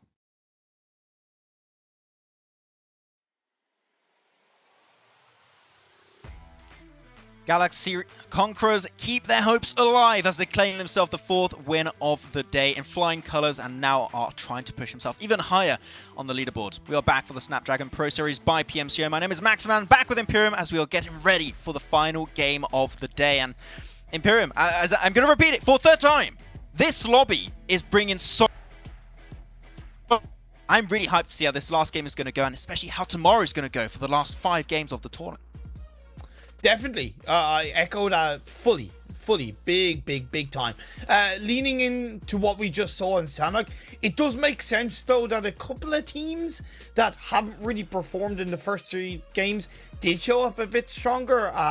First Angel, for example, I think put in a good performance in Sanhok in a good way, and I hope, again, for me it's all about using the confidence that you built from a previous result and leaning that into the next game, right? And I hope Galaxy Conqueror and First Angel, 2 specific teams, can lean into that. Once again, VP Prodigy, a better team effort, right? A better team coordination. In that 3rd game in Erangel, they were a little bit unlucky that Strong Union third-partied them, right? They were, because the way they coordinated that engagement, I forget who it was onto at that point, was great. And they did it again in this last game. So on the right path for VP Prodigy. Yeah, on the right path indeed. And we're going to be moving on forward with this one to see exactly how many points were taken home by some of our teams. And 22 smackaroos going the way of Galaxy Conqueror in that run with 7 elimination, 15 placement points from that win. Man, 22 points, they had 2 points before that, up to now a total of 24. They should be at the bottom of the first page, I believe. We'll have to see as we look at the rankings later on down the line. But Imperium, we are seeing a little bit of life from VP Prodigy, which is one of our big damage dealer teams. We were expecting to be high up there, and we've seen a little bit of life, which is good to see as we're about to hit the halfway mark of the event. Even Blackfire Beasts as well, picking themselves up 15 points. They were lying in 14th on 8 points coming into this game. Let's move on to the second page though and see who struggled more heavily. Sidelines, EU got caught out initially very early on, and back to Esports. A little bit of volatility, right? Good, bad. They need to kind of just grab a little bit more control of that. Yeah, Scream Squad though, not being in our podium finish, I think we have to rehost that game. We have to redo it. I do not like what position Scream Squad are in, but you know what? It's fine. One bad game happens to the best, and it's still 4 points. Can't argue too much about it though. Looking at the damage dealers of this one, and it goes to show that Galaxy Conqueror were playing the hyper passive approach to... Yeah, it's weird, right? The hyper passive playstyle in the early stage, but they struck gold at the exact prime time at the end of that game, took in the best position away.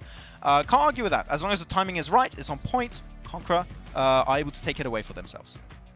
And something else that they stuck in Painam for quite a while, and if you remember in the past, like holding on to Painam for a while was never really part of the meta, and recently it's become more heavily part of the meta where you stay in Painam unless you technically have to move out of it, and they moved out of it. Well, as we move on to the second page of the damage dealers, Digital Athletics. Look, a positive 1,222 damage. They did pick themselves up 5 elimination points despite a team who were majority playing in the blue. If they hadn't have kind of got caught out early on in Lukwai, it probably would have been a much better result for them. And sometimes that's the way the cookie crumbles, as the saying goes. I just think once again it's Digital Athletics a little bit more on the right path. Yeah, thanks for saying that, by the way, Imperium. I haven't eaten today, so now I remembered that I need to get some sustenance eventually later on. So I don't know. Oh, we'll see what I get. Potentially some chicken dinners. I like that word. Yeah, I don't know. We'll see, Imperium. MVP, though. We're going to be... It was MVP. Who's going to be that one? It's going to be Scarface from the side of Digital Athletics, which you hype them up a little bit in that game, and he gets 4 eliminations for himself with 860 damage.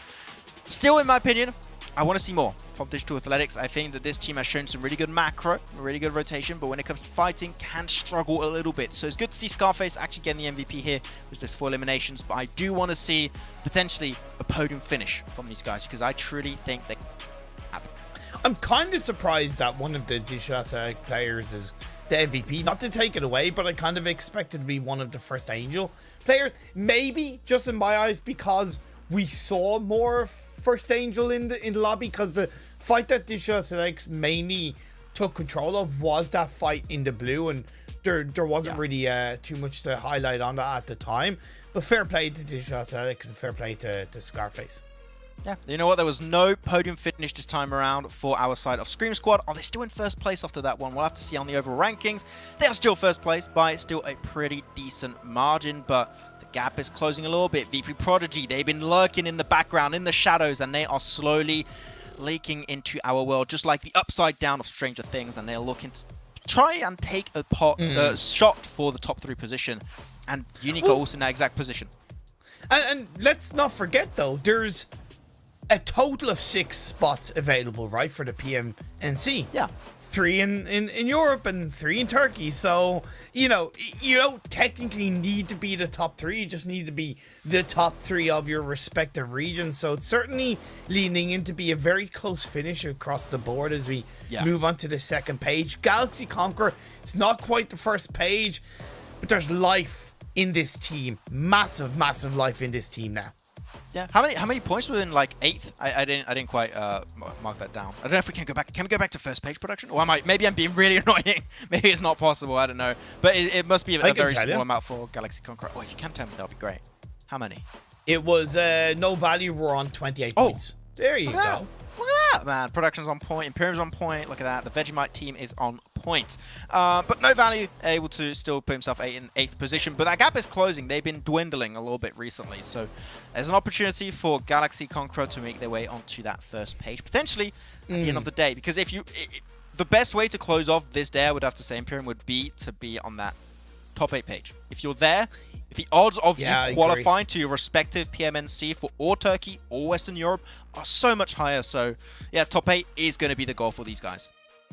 In theory, you're right. I want to kind of throw a counter in there in terms of it doesn't really matter where you are if the points you're on aren't within a certain value of the teams ahead of you, right? So if hypothetically, if the team is 8th, yeah, that looks good. But if you're still 30 points behind 7th, is that really good, right? So even if you're a 9th or 10th, if you're only 2 to 3 points behind 8th coming into tomorrow, that's really just as good, right? Yeah. So you bring a good point from a visual perspective, but from a fundamentally value perspective, once you're within limits, once you're within that solid spots ahead of you, that's good enough. I think it's the way to say it, right, is the BNL top 8 page is a good start, but it's not enough. Like, you need to back it up after that, right? And in top 8, you can't just start relaxing. Like, oh, we're 8th position at the end of day 1. We can chill, it's fine. Like, no. You're only halfway through the tournament, and that means that in the other half, anything can really happen. You can have a complete reverse overall rankings after that one. We'll have to see. But also, don't forget, if you're in the Twitch chat right now, if you're part of the Twitch Froggies, feel free to join us and put your prediction in the polls right now to see exactly what's going on. And you never know. If you get it right, spam a few Keck W's, it is fine. If the emote's active, which I hope it is. Got to get those emotes active. But final game, Imperium. I know we haven't done any predictions just yet, but who would you like to see secure the last game of the day? Oh, come on, you're killing me, dude. Scream Squad. That's pretty obvious, right? I feel that they deserve it. They've had strong results in Erangel. They've had 3 strong results in a row, bar what we saw in Sanhok. Yeah, Scream Squad for me. Okay, I'm going to go as backs. I think that they've shown that Erangel is their home turf. They have good rotations. They play the aggressive edge style that I've really enjoyed so far. I would like to see that rewarded with a win potentially. So backs, you know what? Chicken dinner would be really, really cool to see if they can try and close it off, because they're not too far away, right? And also 2 other teams that are going to be interesting to focus on are going to be Unique and VP Prodigy, that are very, very close to that podium finish in 5th and 4th respectively. So a lot of teams to focus on. You never know. The top 3 could be completely different after this game. So we're ready to jump into game number 5 of day 1 of the Snapdragon Pro Series by PMCO. And Imperium is going to be an absolute banger. I can tell you that much. I am very, very, very excited on what we are going to see in this final game of the day. After this, we will be officially halfway through this tournament. It's a short journey, but it's certainly a competitive journey. This playing path, Max, It's probably the most positive playing path we've seen in all of the Erangel games so far. It's, yeah, okay, leaning a little bit towards the south, but when you have the diagonal path line towards the northeast, it gives a greater scope for these teams to get to where they want to pretty comfortably. Don't jinx it. Then we're going to have like a Zaki finish. Hey, look, probably not the way you want to go. I'd be okay with the Zarky finish. Yeah, because you like Zaki, don't you? Jarky? Jarky? Where's that? Yeah, because it's the jerk drop spot. That's why it's Jarky. Jesus Christ, man. Come on. I think you're like the only PUBG caster that likes Zaki. You know all about jerks, wouldn't you? Yeah. Yeah, I would. I like myself some beef jerky. It's nice. It's cool. I knew you were going to say that. Thank you. Yeah. If you didn't say that, I would have said that. So, yeah. Anyway. Just give me the comeback on a silver platter. It's like, okay, I'll give it to you. It's fine. Give the comeback to mine. Oh, man. But here we go. Western Phase 1 Circle. So a few teams will have to work with that one. But we saw, especially from the last 2 games on Erangel, this is where a lot of teams like to drop. They know the terrain pretty well. So, yeah, happy to see. I'm intrigued to see if teams are actually going to try and play around Everest, actually, this one. So that's something to keep an eye out for. Rom Squad getting into a bit of an early altercation with the side of SEA, if I'm not mistaken. Yeah, one of the players from Silent Alliance. That split drop from both of these teams, quite risky. The Gaka split is always a valuable split when the playing path isn't primarily in one direction. Yes, I gave a benefit to that playing path in teams generally getting to where they want to. However, there was still a more heavily weighted risk to go for a split drop around Gaka because it is primarily beneficial for teams dropping on that west and southwestern area of the map. So, the side of Silent Alliance took the risk and it didn't pay off. Yeah, but you know what? I do understand the risk too, because which other team do you think of that does that drop location? Answer is the world champions, Nova Esports. They do that, so I understand what the thought process might be. It's like, hey, Nova do it. Must be pretty good. But guess Give what? it a try. Guess what? But They're not Nova. You know, that's a good point. You know what? That's a very good point, actually. Although, well, yeah. I don't have a counterpoint. You're right. What do you want me to tell you, Imperial? I'm not going to argue with that. You could be like, no, twist. They are actually Nova. Maybe What? Paraboy is on vacation in France and he's actually playing with another team. I don't know. It's just. Oh, damn. Now, in this altercation, a few more of the Rum Squad players did push in, and I really value that. Unfortunately, it wasn't really the full squad push that I would have liked to have seen in terms of absolutely confirming control of the engagement.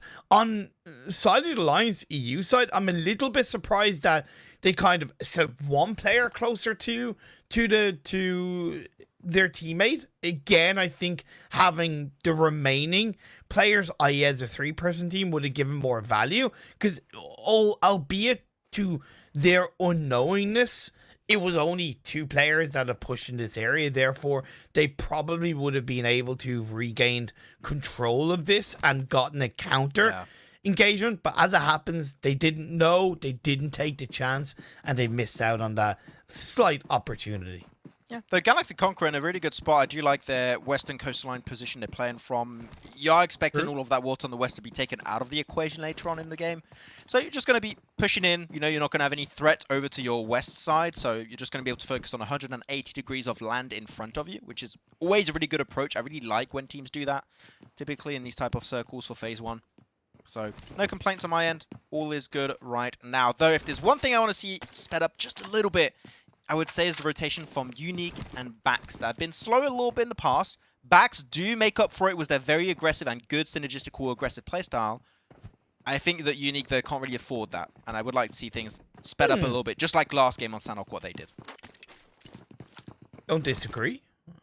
Time will tell if that's going to be the case. It's the fact that they altercated with each other in either one or both Erangel games that worries me in the failed adaptation and understanding and awareness of each other.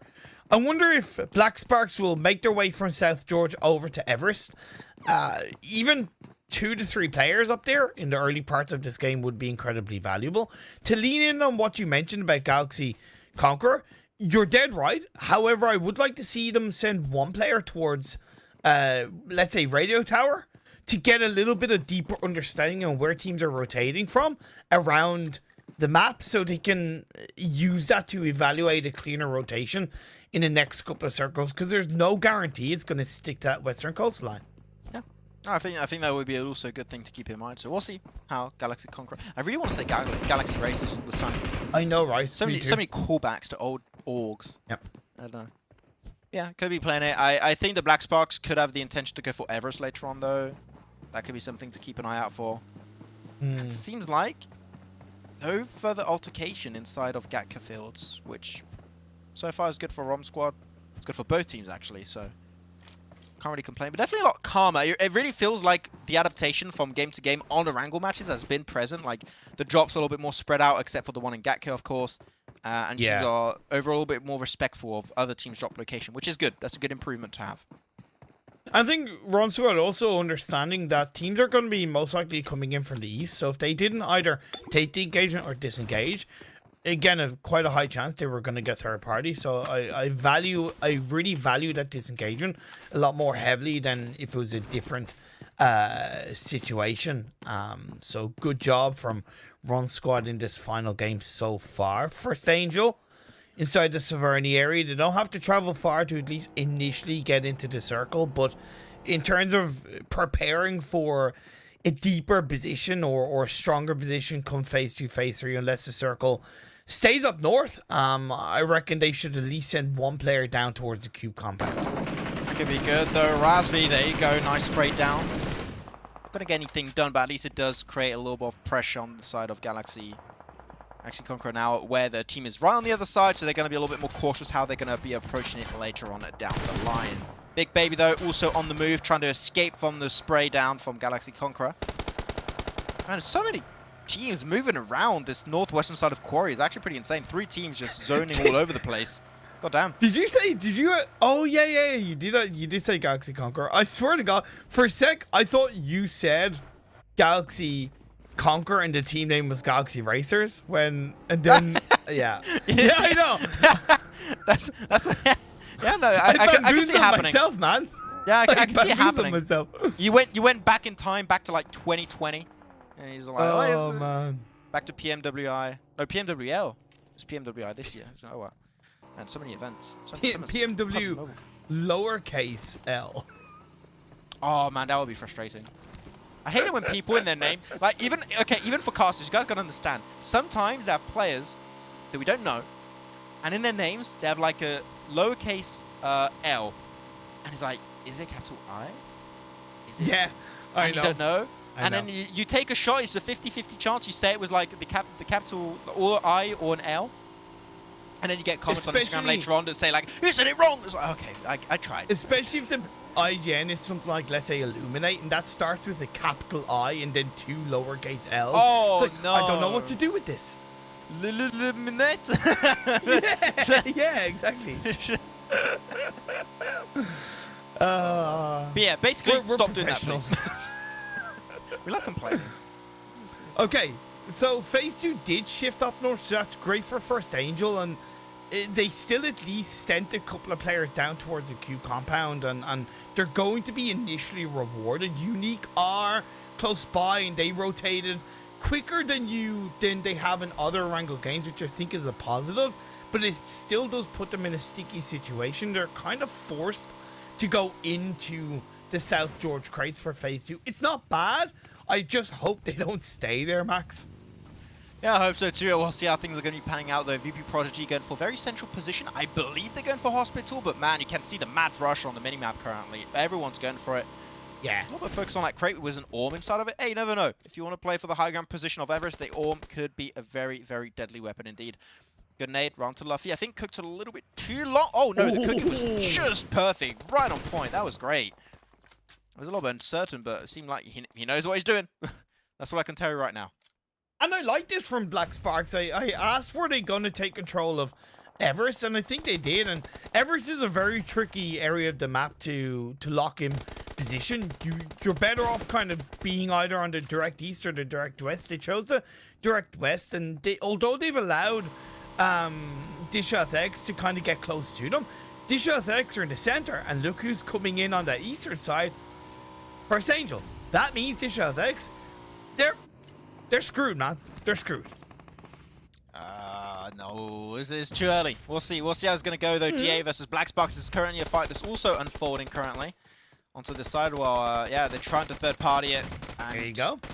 yeah, the third party's working out. They don't have the numbers, they don't have the presence, they don't have the utility, it seems, either, to fight back versus First Angel. So, yeah, it seemed like it's working exactly as you said. And here you go, nice shot down with the M4. His teammate's going to be doing the rest, and that's it. DA are out of the game, eliminated in 16th position. They had a slow climb back of success, but unfortunately fumble it on the 5th game of the day. Good theory, just poor execution, and that just sometimes is the way it can work, especially on Everest, right? It's a volatile area of the map, like I said, and Black Sparks are still alive. They're broken, beaten, and scarred, but they do have a way to disengage from this position. Whether or not they go into the loving arms of Unique is another thing. Unique did go away from South George crates. They've locked control of the 3 warehouses that's in between crates and South George buildings, and that building that's outside, directly outside of crates. So that's a great position Unique are in. It's been working great for them so far. The circle is about to shift once again for our 3rd phase, and not sure, it could be anything. It could be a George Pole City finish, it could be a Fields finish on the western side of Gatka, it could be actually in the hilltops of Gatka where currently Big Baby are standing with, also the side of Scream Squad, or it could be an Everest finish. There's so many options, there's so many things that could be happening for the next shift, so teams need to be ready to swivel on a dime, depending on where the next circle is going to be going. But if there's one thing I enjoy in Imperial, is Blackfire Beast going for the wide rotate over to the western side, putting a very similar early rotation to what Conqueror, Galactic Conqueror actually did. Yes. So I'm actually hyper with what they're doing so far. Teams coming in from the West, Screen Squad, you have Rom Squad, all the squads, and Big Baby. Go off the back of this next circle, control on the south edge of the circle, but they don't have the whole squad either available or in a position to really defend, so they're probably better off somewhat disengaging and leaving that hillside open for either Screen Squad or Rom Squad to take control of. Yeah, No Value's position might actually look bad on the map, but it's actually really good because in those fields position, you got one little hilltop position that's actually really good to hold on to because you got some dips inside of it, so it's really good to peek from. No Value currently are standing in a really good spot, so I would not be too scared about it, and teams will struggle to really push that location if that's the intent. Though, I do want to highlight something real quick while we have the time. I saw a few people in the chat earlier talking about teams not being able to use the loot machine. I'm told to tell you that they can in fact use it. It is allowed. It is part of the rulebook. So if you see someone use it, no reason to go Big Baby Rage. It's actually allowed, so don't worry. I like. Hey, look, it's good for them to kind of ask the question. You asked it, it got confirmed, and it's all good in the hood. The circle, obviously centered up, and First Angel still have control of Everest. Staying there is not a bad idea, but I'd like to see them send one player down to the compound that's directly kind of south of it, right? You can see it right now. Emulate do have the other compound that is arguably stronger in terms of getting information for teams towards the center, but at least in terms of locking down the southeast, they haven't gone there first, and Back Squad are going to send a player towards that direction, and with Angry Team coming in, yeah, I think First Angel have missed out on a golden opportunity. Yeah, it could hurt them a little bit. Could be a little bit of pain in their side, but at the end of the day, they still got all the information right in the world that they need from Everest. Yeah, so true. I'm not really too scared for them, though they are losing one player. Sultan was knocked away. Hopefully, is not going to be flushed out of the game right away. That'll be the best play for them. But Backs still on the edge, playing down southeastern side, and they are looking to gather that information and start to play more aggressive as time goes on. What is Spitenchik doing? What? Because Spitenchik had the compound.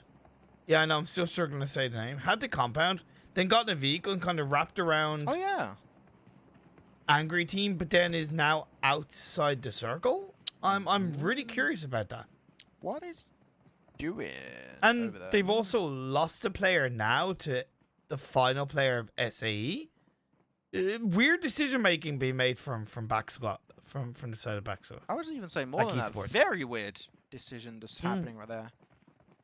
Not sure. Was it's going to work out, but losing a player because of a wide split like that is a very unfortunate way to go. So we'll see where this next circle is going to be going very soon. Hospital still in play. Most of the fields where currently no value currently stand is also in play and is going to... Oh, okay, that's not a very fun shift. Oh, wow. It's going to be taking a lot of the big points of interest out of this circle. And it's going to be just on a 2-2 split that's held down by Blackfire Beasts currently, Imperium. So if they regroup and they hold on a good little high ground position or a compound, they could be a big runner-up for the podium finish. The set of buildings that's across the road from South George is probably, although not a game-winning position, a top 3, top 4 position in my eyes. It's very difficult on this circle shift, and Unique are going for it. They're going to get punished by VP Prodigy in all the right ways from the hospital building, and there's nothing Unique can do. I get it, but there's just nothing they can do. Yeah, and in the meantime, Strong Union are just going to be taken out with 0 eliminations to their names. So a little bit topsy-turvy, a little bit all over the place when it comes to consistency for today. But I think they still got themselves some decent points today, so there's still a chance for them to qualify for the 3 best teams of their region. Oh, Artie really wanted to pull off that first aid, it seems. He's the last player. Black Sparks just around the corner can be looking to push onto Artie's location, and I think they will eventually. So Artie's going to try to take himself a 1v2. A little bit stressed out to see if that's going to work out for him. Look at this from Screen Squad, right? Oh, wow. Instantly on the swivel in a 3... It's either 2-1 or 3-1 split. No, it's a 2-1 split because they lost a player at the hands of Rom Squad. That's really good. Now, Foopsman has somewhat joined up closer, but it's still a 2-1 split. And I really like this. It's in the center of the beach side. It's low ground. And yeah, it's a lot more valuable position than you think. Very good spot, but here you go. The push is happening. Artie's going to have to take the 1v2. Gets one with the UMP. Going to switch over to the M4. Nice prone drop shot. He's got to reload now. You don't have the time. Got to reload. He hears the reload. Tries to go for the drop shot once more. But wants to confirm it while he still can. Nice chop around the side, and Artie gets a 1v2 versus Black Sparks, and they are done. Sent back to the lobby, and Artie will stand strong for his squad. Woohoo! RT!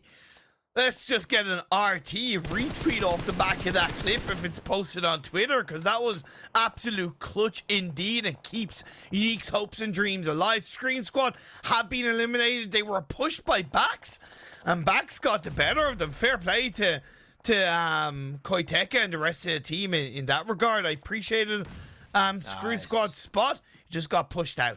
No look back, sees there, he just gets the nade. He's just like, yep, that's a banger right there. That nade is good. Angry team, though, still fighting heavily. A team is right north of their location as a compound. A team on their left side currently has the high ground advantage. Fair to say, Imperium here, the Angry team have the worst position they can be in. Not by choice, but there's no real them here. So I think just a few nades from Rom Squad, and that will pretty much be GG well play, in my opinion. The circle about to move again once more. And Bax full sending it into the water on the beaches, like they are playing for the late game.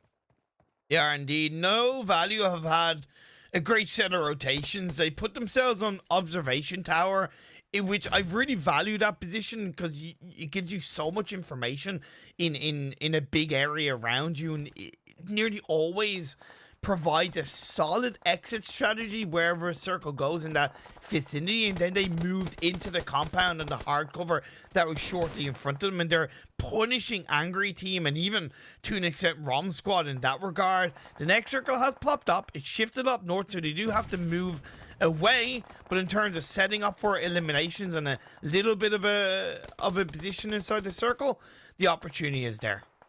Yeah, the opportunity is there indeed, but Angry team still not able to move themselves out of this spot. And they only got 15 seconds. The Rom Squad also should start thinking of how they're going to rotate, because so far up north they got a compound, but it's not even in circles, so they're going to have to make a very big leapfrog rotation if they want to make things work out. But so far, I'm happy with the 2-2 split from Blackfire Beasts. I think they played it really well. I'm not sure how many eliminations they have, if they have any currently. But I think that this is a position that can enable very aggressive playstyle. As Angry, as we said, they're going to try and leave. Rom Squad not going to allow that to happen. And No Value, same for them. And Akin trying to make it out. And they will be able to make it a little bit further, leapfrog their way forward. But at the end, Angry team left in the dust. In No Value have done a slightly better job of at least trying to get into the edge of the circle compared to Rom Squad. So that's a positive on their eyes. VP Prodigy have a hell of a journey moving from Hospital over and towards the eastern edge of the circle. It's very flat terrain, like I said, especially by the side of the road. Emulate still in the game, but they have suffered a knock, which makes it a lot easier for No Value to swing in and take control. Great play by No Value. Look at this. Oh, Anchor99 wanting to go for the push here. They know that if they take this location, they got a free ticket into the circle. Oh no! And it's working out so far. They still got 3 players, and they're looking good, and they are confirming everyone, and that's it for Emulate. That breach was too much for them to bear, and now this southern eastern edge, it will be the location that Nova... sorry, no. I knew it was going to happen. The No Value are going to hold on to. It's all good, my friend. It's all good. And Emulate, they just had too big of a split, right? In my eyes, they tried to... they bit off more than they could chew. Rom Squad pushed the last player that was there, and yeah, we just saw No Value push the other side. That's going to be another team going down. We are 7 teams left, 23 players alive. VP Prodigy suffered casualty after casualty against the hands of Galaxy Conqueror, riding high off the back of their previous chicken dinner. Yeah, but they got a little bit of a good scouting position, should I say, and they've also got a lot of resources because they were playing very passive early on in this game and not really getting involved in too many fights. So when it comes to resources, they should have plenty.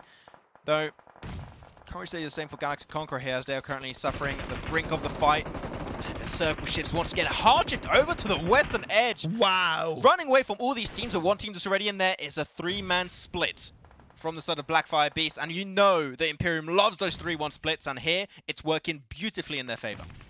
I tell you what, you know, we've had 3 Wrangle games, and I would argue only one of them have had somewhat okay splits. And yeah, I get it, hard splits are the name of the game when it comes to PUBG Mobile competitive, but we saw a Military Island finishing game 1 in the final game of the day. An unpredictable shift up towards the northwest coastline position outside of George Paul. So difficult for the remaining teams. Yeah, they're a little bit tough for them, but here you go. They're even going to potentially transcend Senior over that location very soon, I think. So we'll see. But currently the fight is going to be No Value versus Galaxy Conqueror. That's probably going to try and avoid it. Leon going to be able to get himself the first knock initially. He's pushing his way forward with the Scar. Still 25 bullets and counting. But be careful on his left side. He has no idea, and he gets traded away. But his teammate of Pearl White is there to make things happen. But not for long, as Rom Squad are able to push their way in. And Rom Squad did not even go for an aggressive push, and yet they're able to get the third party, get a potential opening to enter the circle. What? Now it's Blackfire Beast. They're going for their own push to get the rollover.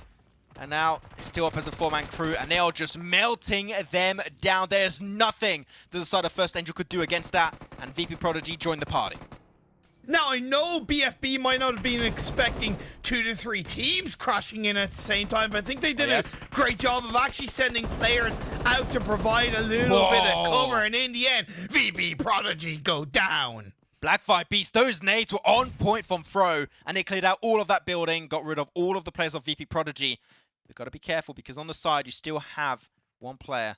It's going to be a little bit of a bar there. Plus, behind them, they are unaware, but currently Rom Squad are still looking, eyeing out for an opportunity to push in. They get rid of one of the players on the other side. How are First Angel going to... How is the First Angel going to deal with it? He's the last player currently standing. And it's clearly looking like this is going to be a Blackfire Beast chicken dinner, unless Rom Squad can bring the upset to the table. See upset happening, but BFG, or BFB, should I say, have done a great job. Here you go, the spray comes out. Ahmed, got to be careful though, trying to hide himself behind that tank. The nades were on point. Senior has the idea, he knows, and that nade is going to be good. He's going to be playing around for the molly, trying to push himself into the building. He'll be safe for a small amount of time. But really, as a solo against an almost full squad, it's going to be complicated, but 11 eliminations, even if they do not get the win, this is still a big game for their side. Both of the remaining 2 to 3 teams are outside of the top 8. So that means the opportunity is there for end of day inside the run. Senior swings on through, but he goes in for the solo play and gets knocked. Where's the team? You can't go for a solo push like that. No this way. Is why Amit is making the clutch dream happen. Maybe a true 1v4. We've got to be careful. The molly's going to spread a little bit more on the ground like that. He's going to jump out, and he knows he can't hold on to that position. Good stuff. Trying to pre-fire it. On his left side, you've got to be careful behind you. He's unaware, and he gets taken down. But what a nice attempt from Amit. The circle's moving in 20 seconds. might give enough time to the final player of First Angel to snatch away a chicken dinner, but it seems unlikely if those reses come through. He might not know that it's a 1v4, and even if he doesn't, he has to try and make a move. He has to try and go for an absolute 9,000 IQ play. Balls to the wall. He's inside the circle. BFB do have to push towards him. Yep, 1v3. One of the players cannot get rezzed up, it seems, unfortunately, for Blackfire Beasts. He's just raining absolute hell upon these guys. Mini red zone in the vicinity. I think he's using them a little bit early, though. Not getting too much value out of those nades. But 1v3 is possible. I like the Panther stand up there. Oh, no, he's pushing it. Okay, he's joining up, it seems. Thought he's going to try and keep that information game going, but Joke onto the right side. Gets the information, trying to pre-fire it. But the smokes are dissipating. And Throw is right there in the open. Doesn't take any damage. They're playing with fire right now. And now Panther's going for the left side push. He can't do anything. They got the angles. And that is done and dusted as Blackfire Beast taking himself the 5th and final chicken dinner of the day. Incredibly tricky towards the tail end with the hard shift up towards the northwest. But Blackfire Beast, they had the splits. They had the cover. Nearly getting 1v4'd. It was close for the final player Rom Squad. But in the end, they finished them off. They got themselves back up as a 3-person team. Scrubbed themselves up and secured the chicken dinner. Weird game to end the day, but by no means was it removed from excitement as you've seen throughout the day. So I believe with that lost elimination, because one of the reses was not confirmed away, one of the reses did not come through then for one of the of Beasts. So I guess that's a 12 elimination game for Rom Squad technically, which is mental knowing that they were playing that information game and that high ground spot south for the longest time. So very impressive stuff from Rom Squad indeed. But at the end of the day, the chicken dinner is what matters, and it is going to be going the way of Blackfire Beast. What were they looking like, actually, before this game in the overall rankings? I'm not even sure. I can tell you in all of about 2 seconds. They were coming into this game in... on second page, right? In the second page, on 11th spot. Okay, so technically... No. Oh, wait.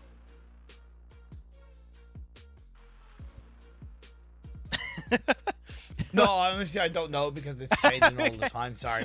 Yeah, about 11th, give or take about 11th. Well, regardless, if you're on second page, plus you get yourself a chicken dinner right there, there's a chance, just like Galaxy Conqueror, you can push yourself at least closer to that top 8 page, which is a great way to end the first day here of the Snapdragon Pro Series by PMCO. We'll get on over to a break, and we'll look at the overall rankings right after this one to see who is on that pole position.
shine with the glow. This is my time with it though. This is my time to be way at the top. Me and my guys gon' pay out the block. I don't look like wall. Time's right, and I know the sea is walking in a limelight. Promise you gon' wanna watch like a sci-fi. My guys are high risers, high tide. My crown if you come to my side. I pledge allegiance for lifetime. My squad connected like Wi-Fi. We grind and you see the highlights. This my life. It ain't a game now. Me and you, we ain't the same now. Lions coming out to play now. Opposition out the way now. Out of the way. You wasn't invited. Say you come to play.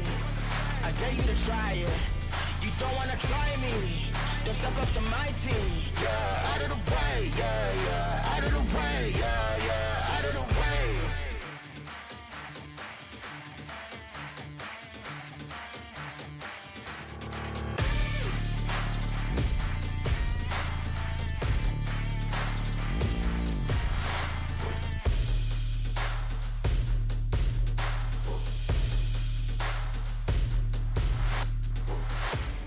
Game now, me and you, we ain't the same now. Lions coming out to play now. Opposition out the way now. The Snapdragon Pro Series is brought to you by Snapdragon Elite Gaming, Monster Energy, and DHL.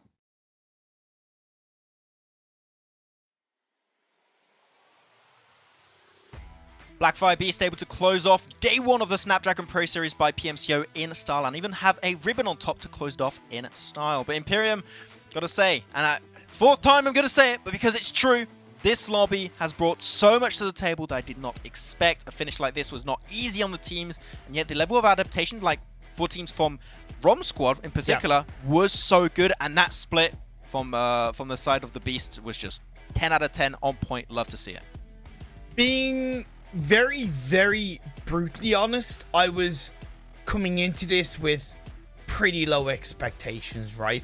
Maybe it was the cynic in me because I'm not massively familiar with a lot of these players, and I'd rather expect the worst and hope for the best. Not to gameplay, we're gonna see a lot of fundamental mistakes. I'm happy to say that I've been proven wrong, and a lot of teams, whether consistently or a little bit inconsistently, have stepped up, and even up until that final game, the top 3 teams who were in the bottom 8 got a very good finish, and that shows that they're not giving up, right? Yeah. They're not giving up, and leading into tomorrow, that's going to make things even more exciting, even more on edge. Yeah, it's cool to see the teams that had a little bit of a rough start at the start of this tournament for day one. Yeah. You know, like Conqueror, like Galaxy Conqueror, like also Blackfire Beast, able to actually close it off with a win respectively for both sides. So good to see. But how many points were truly taken home by these teams on this 5th and final game of the day? 25 points going away of Blackfire Beast was those double digits, 10 eliminations. Love to see that come into fruition. But man, ROM Squad really showcasing here that despite not being able to aim for chicken dinner, they do get himself a really good position and good eliminations off the back of that. Yeah, incredibly good in this final game from Blackfire Beast, ROM Squad, and First Angel specifically. VP Prodigy were able to turn something very tough into something very positive out of nowhere to an extent. They did good leading in towards Hospital and picking up a couple of eliminations, but I'm really surprised they were able to survive for so long. And I think that push onto that compound where the circle ended up actually kind of helping them a bit more than otherwise done.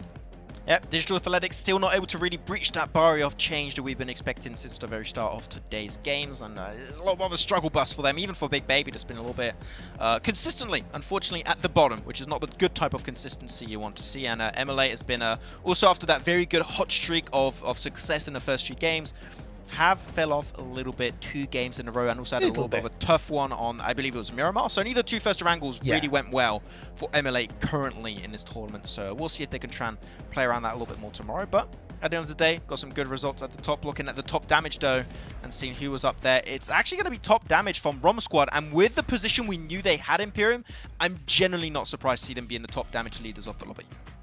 Not at all. They certainly benefited with Scream Squad going for the commitment on the coastline, which, look, they have no control over that.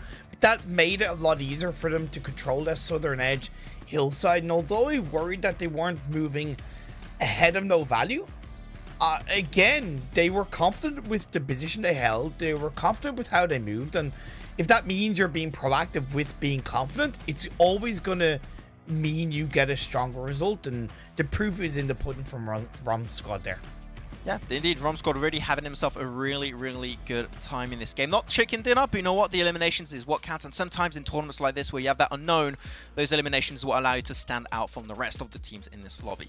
Though I do hear, Imperium, that we might have a sneaky interview here with one of the players from Emulate, which is definitely a player we want to check out. It's going to be Lucifer from Emulate. Lucifer, before we start anything, can you hear me? It's a little bit. It's a little bit unsure. Seems like we have a few connection issues, unfortunately, connecting with Lucifer. We'll see if we can try and fix that one. Imperium, I think we can both agree, was the fact that they've been doing great today so far. I see a little bit more movement. I don't know. And a movement that he's actually he moves so much he's off the screen, unfortunately. So it seemed like it was a little bit hard to connect with Lucifer from Emulate, but we'll see. We'll try. We'll keep on trying, and if we can bring him back, we will. But yeah, as we said, a team that has shown us that on the first two angles they had some good opportunities to make plays happen. Yeah. A little bit rough at the end, but I think this is one of our teams that can contest for a spot for the next following PMNC. It's very, very, very, very, very hard have a perfect day, right? And Emulate had a very strong day, and that's all they can ask for. Yeah, a bit of a drop off, but that's always going to be the case when teams around them are adapting and countering them, and that's when Emulate are going to be tested. The biggest thing I want to see tomorrow is that they adapt to both themselves and the teams around them and pick up once again a level of consistency. Yeah, though right now it is time to check out who was the true MVP of the final match. I'm saying it right now. I think it is going to be a player from Rom Squad, and it is indeed going to be the side of Aliz from the side of Rom Squad. It is going to be the side of Aliz from the side of Rom Squad. There's 4 eliminations, 916 damage. I thought it might be Hamet, actually, from the team of Rom Squad, but it didn't quite work out. So, happy he's able to get himself the MVP in this position despite not getting himself the chicken dinner, but Rom Squad really showcasing that here they can be a major threat later on in the event. Yeah, definitely. Rommel is deserved MVP, and I would even argue his teammate who nearly got the 1v4 probably should have been up there. If he hadn't pulled off the 1v4, he most likely would have been the MVP. Yeah, that's going to be about it. Though I do hear, Imperium, that maybe Lucifer is back with us here for the interview for the side of Emulate. So we'll give this another try, and we'll bring him back. There we go. He's back. Lucifer, yes. We're going to try it again. Can you hear me? All good? Yes, I can hear loud and clear. Perfect. Thank you very much. So, Lucifer, thank you so much for joining us with this interview here. You're a player from the side of Emulate, and you guys had a fantastic start to the day. How do you and the team feel after you know the good initial success you had in the day one here? Well, it's quite relieving because, there's always pressure building up on, the later days of the stage, the tournament. So, yeah, we think we did pretty good and we're quite comfortable with the position we're holding right now. Okay. Imperium, do you have anything? Okay, sorry. Yeah, what kind of preparation did you guys do specifically leading into the finals? Like, were you able to grab information on your opponents? Were there any scrims leading up to it? How did you and the team prepare? We have been playing quite some practice scrims, hosted by some of our friends on the server on Discord. And more specifically, we have been, just going through all those previous days and those qualifiers and, round of 128, 64, those clips on YouTube, and maybe some of the teams reading out where they landed, and even our own recordings and the videos that we had from the prior matches. So we have been just studying out, sitting together, putting our heads, against each other, and studying what strategies we had to put against what team and, whom to watch out for. Yeah, I mean, talking about strategies, you guys had some really good plays that we really enjoyed, especially that first game. The win you got was absolutely amazing. But I would love to know, how would you describe your team to someone who maybe doesn't know you and the side of Emulate? Like, what do you think makes you stand out compared to the rest of the lobby here? I wouldn't boast much about our team because we're quite new to the stage. But yeah, there's one thing that makes it stand alone. And, out of this thing, is that our teamwork and our, the chemistry between the players. We all know what role we have to play and, how to get through. And our IGL, he, all the credit goes to him because he's the one leading the team.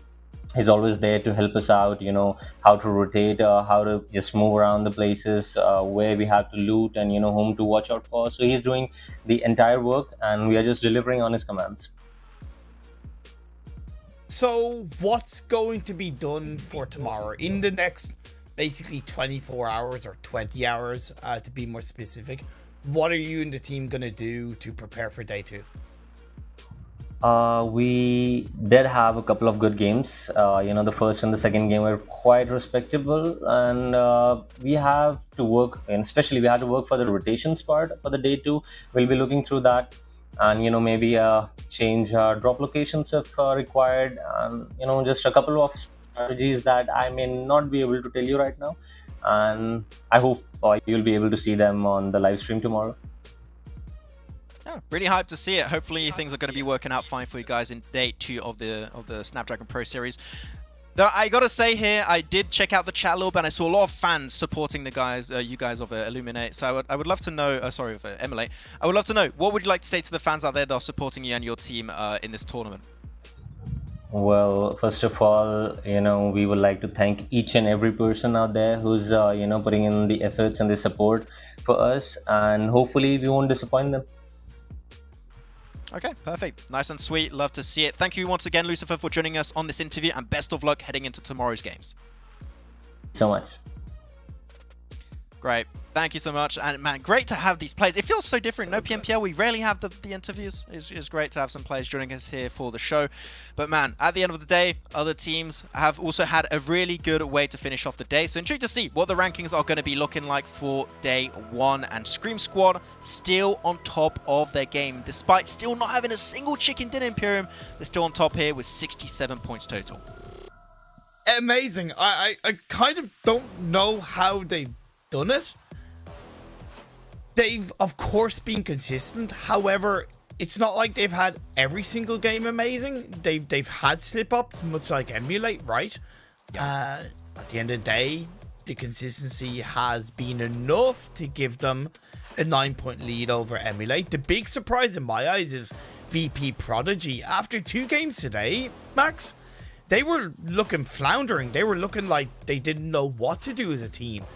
But in the final 3 games, I think they've really picked themselves up, learned to work as a team, and gotten some very strong results along the way. So great improvement from VP Prodigy. Yeah, Rom Squad able to push himself up in 7th position after that fantastic bang of a game on Game 5. And they're onto the second page, where things start to be a little bit more rough. If you're here at this point of the tournament, you're going to have to need a big turn around tomorrow in those next 5 games. But yeah, Galaxy Conqueror almost able to breach on that first page Imperium after that Sanhok game, but seemed like there was a little bit of a flunder right after that one. Yeah, it's just the way it can work, and it's up to them to now really go into tomorrow and, I suppose, do what Lucifer said and look back on their games today and see where they can improve on. There's great scope for teams who are in the bottom page to get into the top half. You saw what Blackfire Beasts were able to do 1 game alone. Yeah, okay, they'll need to continue that, of course, because the teams below them will be chomping at the bit. All you have to do is learn, adapt, improve. And I know I make it sound easy. I know it's not easy because there's so much that goes on. You just got to do everything you can, and I wish the best to all of the teams tomorrow. I'm certainly looking forward to it. Yeah, the best is all we want, and that is why this tournament is also brought to you by the Snapdragon Elite Gaming. Thank you very much to them for helping us put all of this tournament together for these 16 teams to make it to the following PMNC later on in the year. Without them, it would not be possible. And also, I heard if you have a mobile device that's powered by Snapdragon, apparently you're God Gamer. I'm just saying, it's pretty good to keep in mind. It's true. But yeah, with that said, thanks so much, ladies and gentlemen, for checking out day 1 here of the Snapdragon Elite.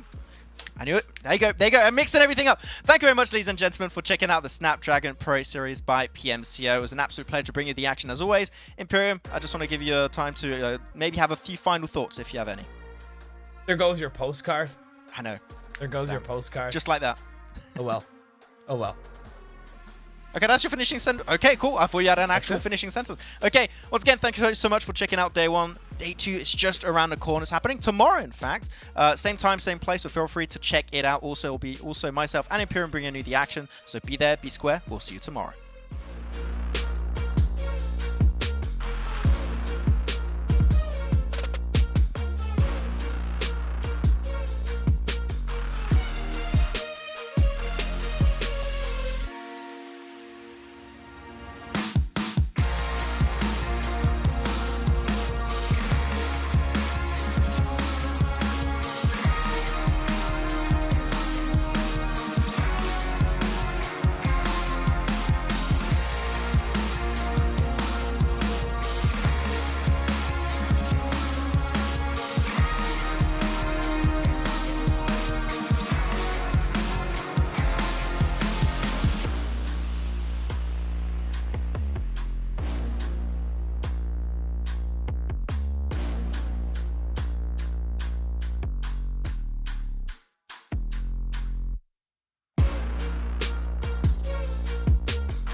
Straight up like, wait, who us now? What you gon' do when we pull up on you like, ooh, touchdown. You already know what it is when I come through you. Ooh, shut down. Say, ooh, shut down. Say, ooh, what now? Tell me who you see when you look straight up like, wait, who us now? What you gon' do when we pull up on you like, ooh, touchdown. You already know what it is when we come through you. Ooh, shut down. Shut down. Ooh, give me that crown. I need that now, right now. Ooh, don't make a sound. This is my time. You hear the crowd. Hey, we need that rain. Me and my team. Deja vu. This here a dream. We done all seen 100 times over back when we was just teens. Now we going dumb.